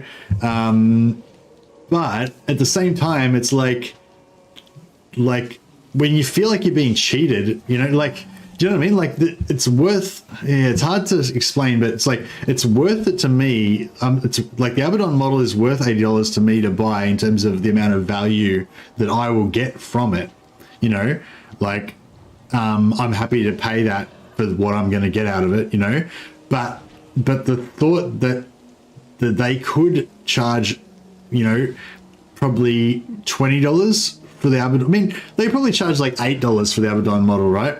And they can still make a profit off it, realistically, you know what I mean? Maybe, I don't know. Maybe, I don't know what their overheads are, but you know what I mean? I think it'd be, it's less than $80, right? Let's say they have to charge $30 to make a profit off Abaddon, you know? And they're just charging that $50 extra because of their responsibility to the shareholders to make as much money as they can, which just totally makes sense. That's totally fine and everything. But it's like yeah, I don't know. Do you know what I mean? It just, yeah, I feel like they're just ripping you off, you know, and it feels like you're just being a dick, you know, like you're being a dick by taking it, you know, like, and that doesn't feel good. Whereas if they did lots of fan service stuff, like if they, you know, kept bringing out new model ranges for all of the less popular models, and they had a, like, you know, made it accessible for you to be able to order all this like rare stuff, and you know, like, yeah, like, I don't know, like for the hard, like if they did more stuff for the hardcore fans, I guess, basically, you know, then, and like sort of invested, like if they invested half of that money back into like cool stuff for the fans, like unique shit and expanded model ranges for all obscure shit and everything, you know, like that, then, you know, I think I would feel better about it. But the other thing I hate about Games Workshop at the moment is like, not just that they charge so much for everything, but that they keep like getting rid of everything. Like they narrow, like you're only allowed to buy like the shit that they want you to buy. Everything that's old, they just get rid of it. You can't have it anymore. Like Firstborn Marines, they're like fucking, you know, not a thing anymore. But well, you can still have them, but you know, they just basically want everyone to go onto Primaris now, you know, and like, yeah, and they keep like, I don't know. Not even like that. Like just like, you know, like they'll have like at the moment I think they've got those Space Marine hero models or whatever that are really cool models, by the way. The heroes of the Space Marines or something like that. But before they had like different Space Marine captains, and like there's always like new models and stuff, but they keep like cycling them through, and the old ones are gone. You can't find them anymore and stuff. Like, yeah, like Space Hulk is out of print right now. Space Hulk's a fucking amazing game. Fucking put it back into print, Games Workshop. Use half of that fucking profit you're making from my Abaddon model to fucking print another, need another print of Space Hulk. But yeah, anyway, I feel like if Games Workshop did some stuff that didn't seem to be purely profit motivated every now and again, then that would be cool. The rot has reached your brain. Why can't I? Oh, the vampires are sieging. We're bad. I don't want them to siege it. I want to take it myself. How strong is this army? Oh, it's pretty weak. Yeah, I mean, I don't know. Like, normally when a company gets really rich, they like when a company gets really rich, don't they do like philanthropy and stuff in the community to try to get tax incentives? I guess you would need to get tax incentives. That's right. I I guess I answer my own question. I'm like, yeah, why don't they do any philanthropic stuff to help like the Warhammer community? It's like, yeah, because they don't get tax incentives to do that. That makes sense. Who can we sell this war to? I'm into selling my wars now. It's like I never really want to join a war unless I can get paid to do it, you know. But nah, we're enemies with all their enemies. Amazon didn't get any more philanthropic. Yeah, that's true. Yeah. Ecstasy awaits. I guess it's not really companies that do it so much. It's the rich people that do it. Yeah. Yeah, let's start some shit with these vampires, eh?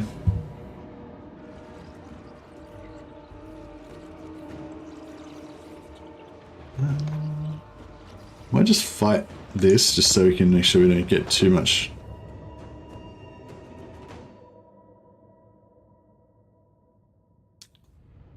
Bezos' wife does a lot of philanthropy. Yeah, I mean, I think once you get to a certain point in life and you've got all your money and everything, like you get more interested in doing stuff that's all we need to do. We need fucking Elon Musk to buy Games Workshop. That's all we need. I feel like it's I remember when I was a kid, like hearing some kind of quote that like the tyrants, you know, like a tyrant, you know, with Julius Caesar and all that kind of thing, tyrants bad, democracy, Senate good or whatever. But like, you know, the more government you have, this is like, I shouldn't really even get into this whole thing, but I'm not trying to start a discussion about politics, so it's just sort of a joke. But all I was going to say was that that whole thing of like, you know, the more democracy you have and the more you spread out the power amongst the people and stuff like that, the harder it is to get anything done because you've got these massive committees that have to decide on everything and all these different focus groups and shit. Whereas if you just have like a tyrant or a king or something, then they can just do whatever they want. And as long as the tyrant is good, like, you know, and cares about the people and is doing the best thing for the people and everything, like the wise and noble king, for example, then you know, everything works out and they can just fix everything, you know, instead of having this bureaucracies or whatever. That's the theory anyway. But yeah, so I had that thought the other day that like we're kind of moving into this era of these like pseudo tyrant monarchs again, but they're billionaires now.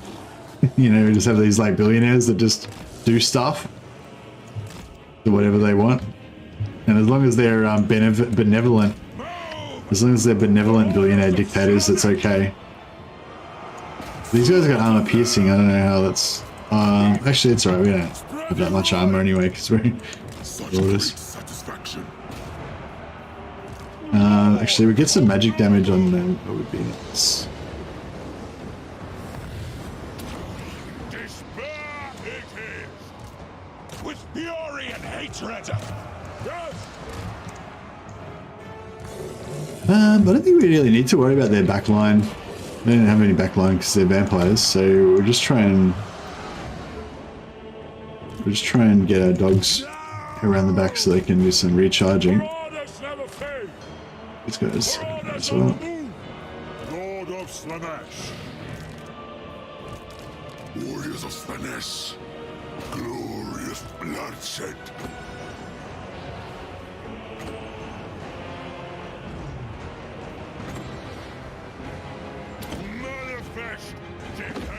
We get those. Yeah, those little blue dudes are gone. Cool. Ken Wraiths are all injured. Oh man, these what happened to those guys? They got fucked up. Lord of Slanesh, master of indecency, hear me. Make claim. Glorious devastation. They ran a bit too far. Chaos marauders.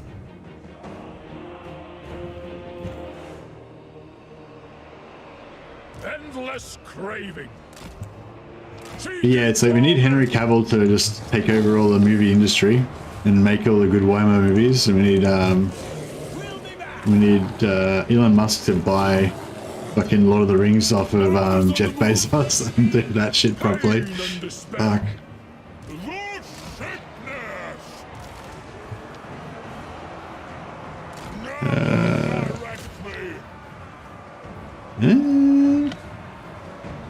Whatever. I just need to cast some spells, I guess. Keep our heals up. I wonder what happened to those marauders. I wasn't paying attention. I didn't see how they got fucked up. Tainted one! Retreat!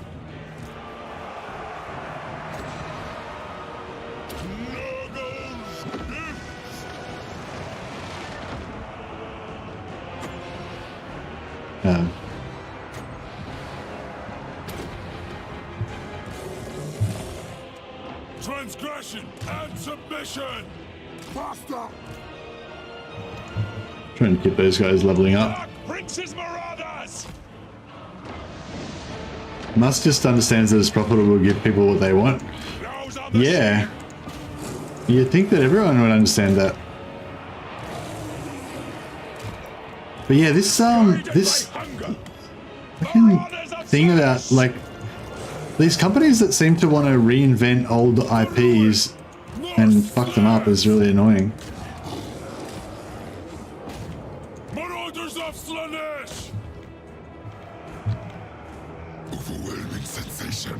I don't know, it's like, on the one hand, I kind of understand the political kind of needs to change the message of things to fit the modern era and all that. But at the same time, it's like, I don't know. I just wish they would, like, not, I don't know, yeah. Hello TV show is just awful, yeah. Yeah, it's just like, I don't know why. Yeah, I don't know if it's the creative people that are the ones fucking it up, or I feel like it's not. It's the business people, the marketing people that are fucking things up. But like, yeah, they just seem to keep taking these old like IPs that are really amazing, and like the IPs are generally not amazing because of the political message that they're doing. You know, they're amazing because of the story and the characters and whatever, you know, and then they have to like change the message to appease modern politics, exactly, and then they you know, fuck up the story and shit. And it's like, I don't know, like can't things sometimes just be cool stories? Like, does everything need to fucking be a political fucking statement, you know? I don't know, like, I don't need, like, I can watch a movie about a character that's a bad guy, you know, and they can do bad stuff, and, you know, and it can end in tears or in all of, you know, end in tragedy, you know? I can watch a tragedy, and, like, that doesn't make me want to go out and, you know, be a bad person or whatever, you know? Like, you can just have stories without, like, I don't know.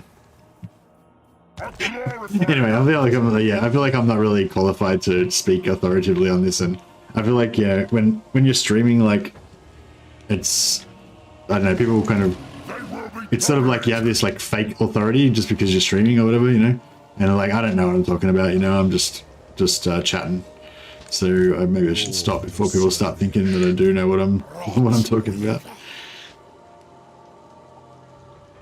Yeah, we got a lot of questions here. Savor the agony. Play.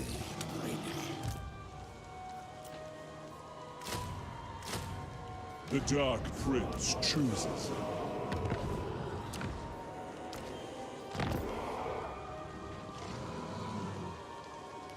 Imagine what the Warhammer movies could have been done by a Startaze maker with $1 billion.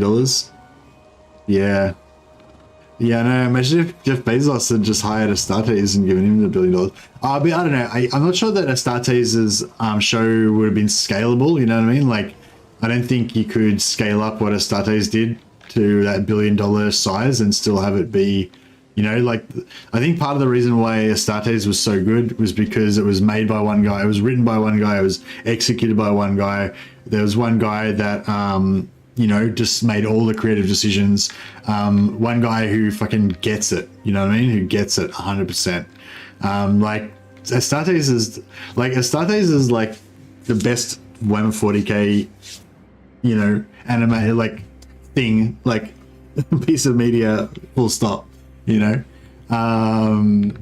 maybe, or maybe not. Maybe there's. Yeah, I'm not going to really compare it to the novels, but definitely in terms of animated, you know, or live action. By a long way, you know. He gets it on every level, and I don't think you could do that. You know, I don't think you could expand the team 100-fold and still have that level of 100%. Everyone gets it. You know what I mean? A dictator in a country with a population of 1. Yeah, exactly. And that's you know, that's what you want.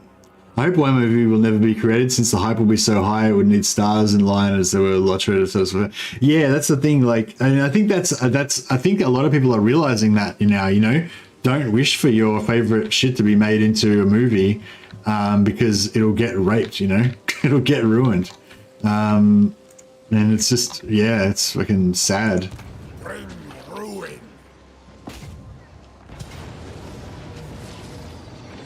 Like, I feel sad about Lord of the Rings, you know, because like I feel like a whole generation of people now are gonna like think that Tolkien is just this like just pulp bullshit. You know what I mean? Like I don't know, like, yeah, when I was introduced to the Lord of the Rings novels when I was about 11. You know, so it was like it was the thing probably that got me into fantasy, that eventually led me on my path to Warhammer, and you know, was the primary original formative thing of my whole perception of fantasy and stuff, you know, and like, and just I guess escapism in general and stuff, you know, and a lot more, but I don't go on about it, but you know, like. But if my first thing of Tolkien had been watching The Rings of Power, then I would have just been like, oh, whatever, and would have never thought about it again, you know, instead of it being something that literally changed the course of my entire fucking life. You know what I mean? Like, if I hadn't have read Lord of the Rings when I was 11, like, I would have had a completely different life. Like, probably every aspect of my life would be different. I wouldn't live here, I wouldn't have this job, I wouldn't be married to this woman. You know what I mean? Like, Overwhelming sensation. yeah. Like, and the same thing kind of like, I can sort of see the same thing, people thinking the same thing about Rings of Power and stuff like about, not Rings of Power, about the Wheel of Time and stuff like that. Maybe it's not as intense, it's not as epic as the books and stuff, you know, and blah blah. But and yeah, and I don't know, maybe they didn't do as bad of a job with the Wheel of Time, but still, like, I think the same thing happens with everything, just about, you know. Rings of Power isn't as bad as people make it out to be. It's not horrible, just nothing special.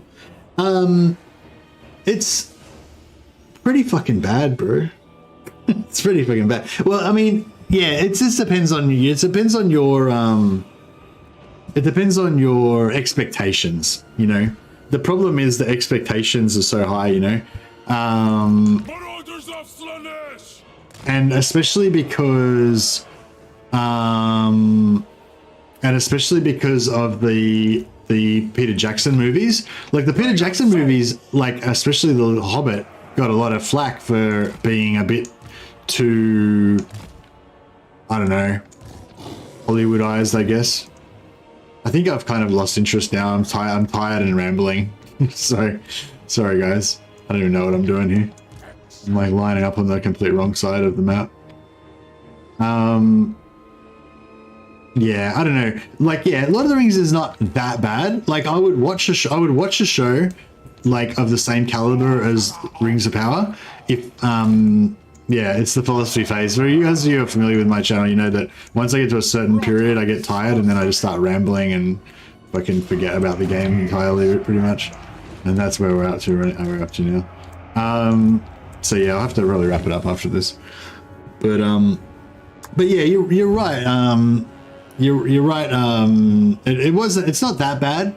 And I watch other shows that are like pretty shit, and I just still enjoy them because they're pulpy, you know. They're like, yeah, there's a warrior in it, it's fun or whatever, you know. But it was, they spent like so much money on it, you know, and we already had that high expectations from like the original Lord of the Rings series, and it just, I don't know, it's just bad.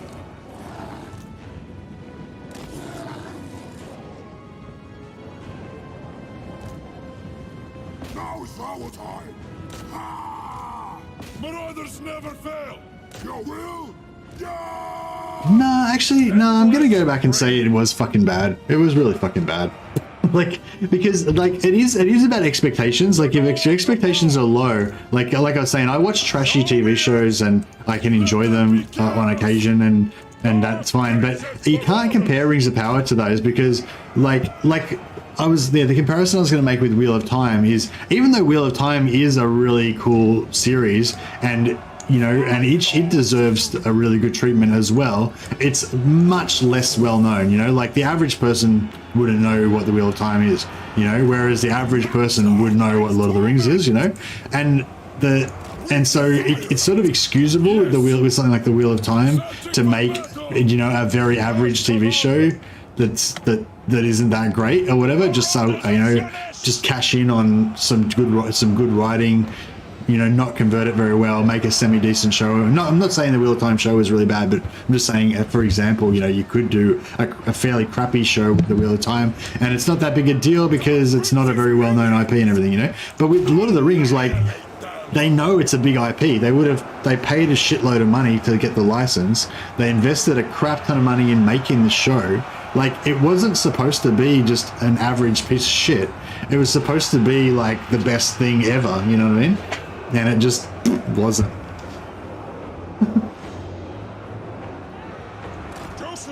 and yeah, that's like what I was saying, like with something like the Wheel of Time, like the average person probably isn't gonna watch the Wheel of Time or read it or know about it or have any or care about it, you know. So you haven't really done that much damage if you fuck up the Wheel of Time. Whereas like the Lord of the Rings, like pretty much everyone is gonna kind of, like, most people will know what the Lord of the Rings is, and so if you damage that legacy, then that damage has a lot more impact, you know, on society at large. I'm not saying it's like the biggest issue or anything, you know what I mean? Like, you got to keep yourself in perspective, and I think there's definitely something to be said about, you know, the whole thing of people losing their shit about it, like I am right now, is kind of laughable when we've got some like much more important things going on in the world and everything. But yeah, just in the world of like escapism, fantasy, and stuff like that, I feel like yeah, the failness of Rings of Power was pretty epic.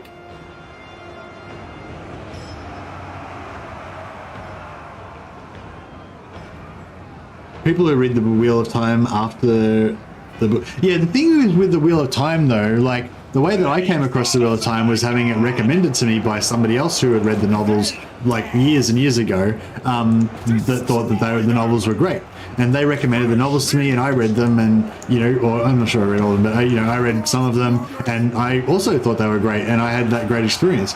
And the thing is, like, the Wheel of Time movie, the Wheel of Time TV show hasn't changed that, because probably hardly anyone watched the Wheel of Time TV show, and you know, no one, like the average person didn't know the Wheel of Time existed, so they didn't know that it got ruined by the TV show, and they could still get the books recommended to them, not even remember that there was a TV show about it. And you know what I mean, it has like, it probably had no effect on the world, you know what I mean? Whereas I feel like the Rings of Power actually, you know, has like damaged the chances of young kids getting addicted to fantasy now. It's a tragedy. Anyway, I'm mixing together like serious with joking now, so I'm getting confused. World of Tanks movie would be would it? I don't know. Maybe.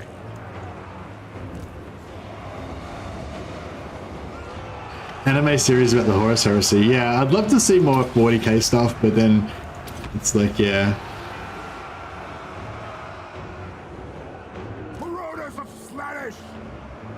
Anyway, I'm really sorry if I offended anybody who liked the Rings of Power. I'm not trying to, like, you know, if you enjoy the Rings of Power, like, enjoy it, you know, take it for what it is. You know, it's you know, there's definitely some entertainment value there to be had. It's the you know, it's just expectations, you know. I just wanted it to be better. That's all.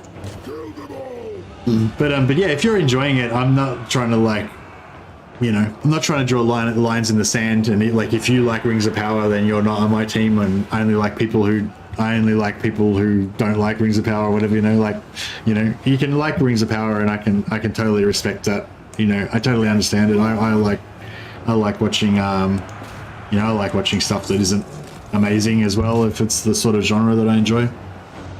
I like Durin and Elrond. Yeah, that was one of the standout parts. I love that part where Durin's like talking about how basically he missed his friend. You know, his friend was gone for 20 years and missed all the important parts of his life. And that was a real, like, you know, it makes you think like, yeah, that's a trip. You know, that would be a real trip to have you and your friend just disappear for 20 years of your life. And for them, it's not even a thing because they're immortal, you know. But yeah, that was pretty cool. I actually kind of liked the Hobbit stuff at the start. Like, I thought the whole like Harfoot part, like where they discovered Radagast or Gandalf or whoever it is. I thought that part was kind of cool as well. Like, it was a bit like a story, like it, I don't know, just it had some sort of like air of mystery and kind of stuff about it, you know, in a way. I didn't really like any of the stuff with Numenor though. It all seemed much too like young adult, kind of cheap kind of bullshit. I don't know how to describe it, but yeah, I didn't really like the Numenor stuff. But yeah, the Durin and Elrond bit was really cool. As commanded.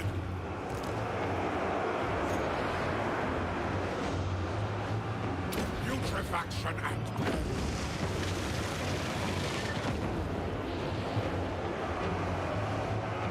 urge life. Mind destroy. We really need to get around the side here and get into these. You guys are fast. Do it. Where's my dogs? Where are my dogs at?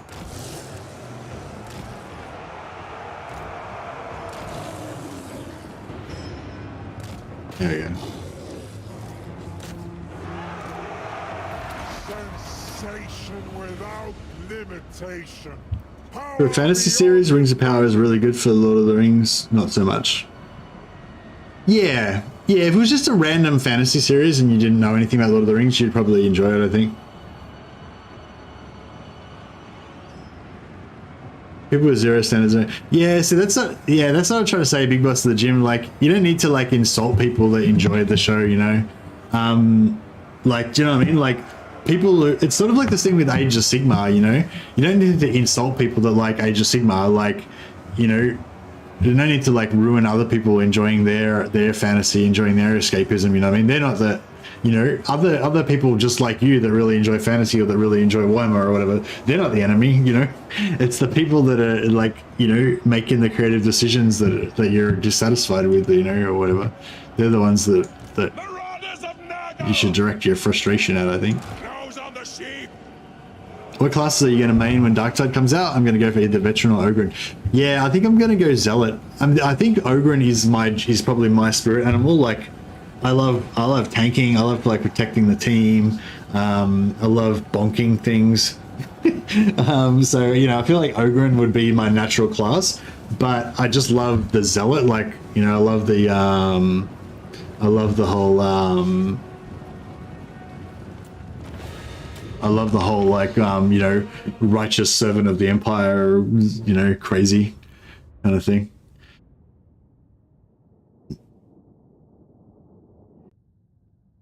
Rings of Power, believe it or not, was over 10 years in the making. Like, oh my god, how did they spend 10 years? Like, what were they doing? Why didn't they get some writers to write the fucking, oh my god. Anyway, I don't know. Fuck, so bad. Whereas, you know, The Witcher was kind of cool in a way because, like, The Witcher was kind of bad as well, you know, but because, like, the expectations were kind of low and it had some really good writing, especially of the two main characters with the romance and stuff, you know. So even though a lot of The Witcher was kind of bad, the romance and especially the characters between Geralt and I forgot her name now. You know, that like made it good. And the second one was kind of like better in some ways, but not as good in other ways. The second series, sorry, and yeah, I think there's a third season coming out now that hopefully will be really good. But overall, I really enjoyed The Witcher because it was just, you know, it's a great genre. I love the world. Yennefer was amazing. I think you love Yennefer. The actress is amazing as well. But yeah, so I think, you know, obviously The Witcher was a much more humble production, you know, and expectations were not as high, and you know, I was happily surprised with some of it being pretty good. So yeah, I hope that Henry Cavill keeps being involved in that, and I hope that they keep working on it, because yeah, I feel like I can, even though some people like criticize some of, like The Witcher's quality was very up and down. Some of the like the one with the dragon eggs, the golden dragon and stuff like that, it was pretty low kind of quality. I felt like that episode, but then a lot of the other episodes were really good. But in general, like I'd watch it again. I've already watched it twice. I went back and watched it again. I'll probably watch it again, like when the third season comes out, or even like The Witcher's even the sort of thing I might just watch like when I'm going to bed, just because it's like my happy place to watch The Witcher, you know. Like just even without my wife, I might just watch it by myself when I'm going to bed on the computer or something. You know, because it's nice, you know. It's like a place I want to go to, you know. Whereas it's not so much with some other shows. Anyway, guys, I'm just ranting endlessly. Thank you, and sorry to all the guys that came over from Legend of Theta War stream. Really appreciate you guys joining in, and thanks so much for Legend for the host. Yeah, really appreciate it. Had a good fun time ranting at you guys. Sorry, I'm really tired. You guys just came on the tail end of my energy levels, I think. For the guys who already follow my channel, we were talking about before, I'm just doing a little side thing this weekend, painting some miniatures, and I'm just making some videos about that. I'm not gonna push that out to my subscribers unless I forget and accidentally do, but I'm gonna try not to piss everybody off, because most people probably aren't interested. So if you are interested, there's a link there in the chat. You can check out my first video about painting. What time do I stream? Tomorrow is my next stream, and I'll be streaming about 6 hours earlier than it is now. So whatever time it is for you now, minus 6 hours, that's when my next stream will be. Unless I sleep in, which doesn't happen too often, hopefully. You see Henry really loves the Witcher's games. Yeah, exactly. Henry Cavill's fucking awesome, man. Every time I see an interview with him, I just think he's such a dude.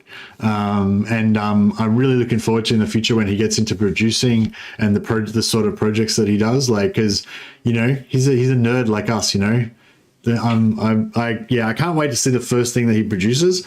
I hope that. I'm sure he's got other artistic ambitions as well. But you know, I can definitely see that he would be. I feel like it's almost his brand now. You know, like the fantasy 40K stuff. I'm really interested to see if he produces something 40K or fantasy themed at some point, maybe when he gets a bit older and he's Henry Cavill is Robo Gilliman.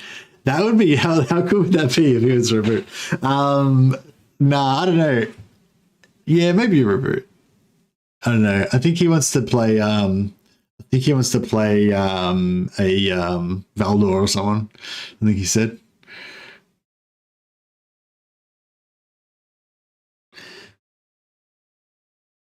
You may get him into some miniature painting. He's already a better miniature painter than me. I used to be okay when I was a kid, but I'm just trying to start getting back into it. Anyway, sorry guys. I think this is turning into a 6 hour rant. Yeah, I know. I started ranting for like an hour, and then I said I'm going to stop ranting, and then I'm still ranting for another half an hour. I'll quickly chuck a host to somebody. I can see Gaming Dane's streaming. I did host him yesterday as well, but I'll chuck him another host because he's a dude. Gaming Dane's a really nice guy. He's I don't really know too much about him. He's a veteran. He loves Warhammer. He's just, I don't know, he's a cool guy. He was one of the first guys that welcomed me to the Total War community when I first started streaming. We did a co-op together, like when I literally just started streaming. Yeah, just a really nice guy. Go and say hello. I'll chuck up a redirect as well so that after the stream ends, it'll just automatically kind of suggest that you go over there. Anyway, thanks so much, guys. Have a good one. I'll see some of you guys back tomorrow. See ya.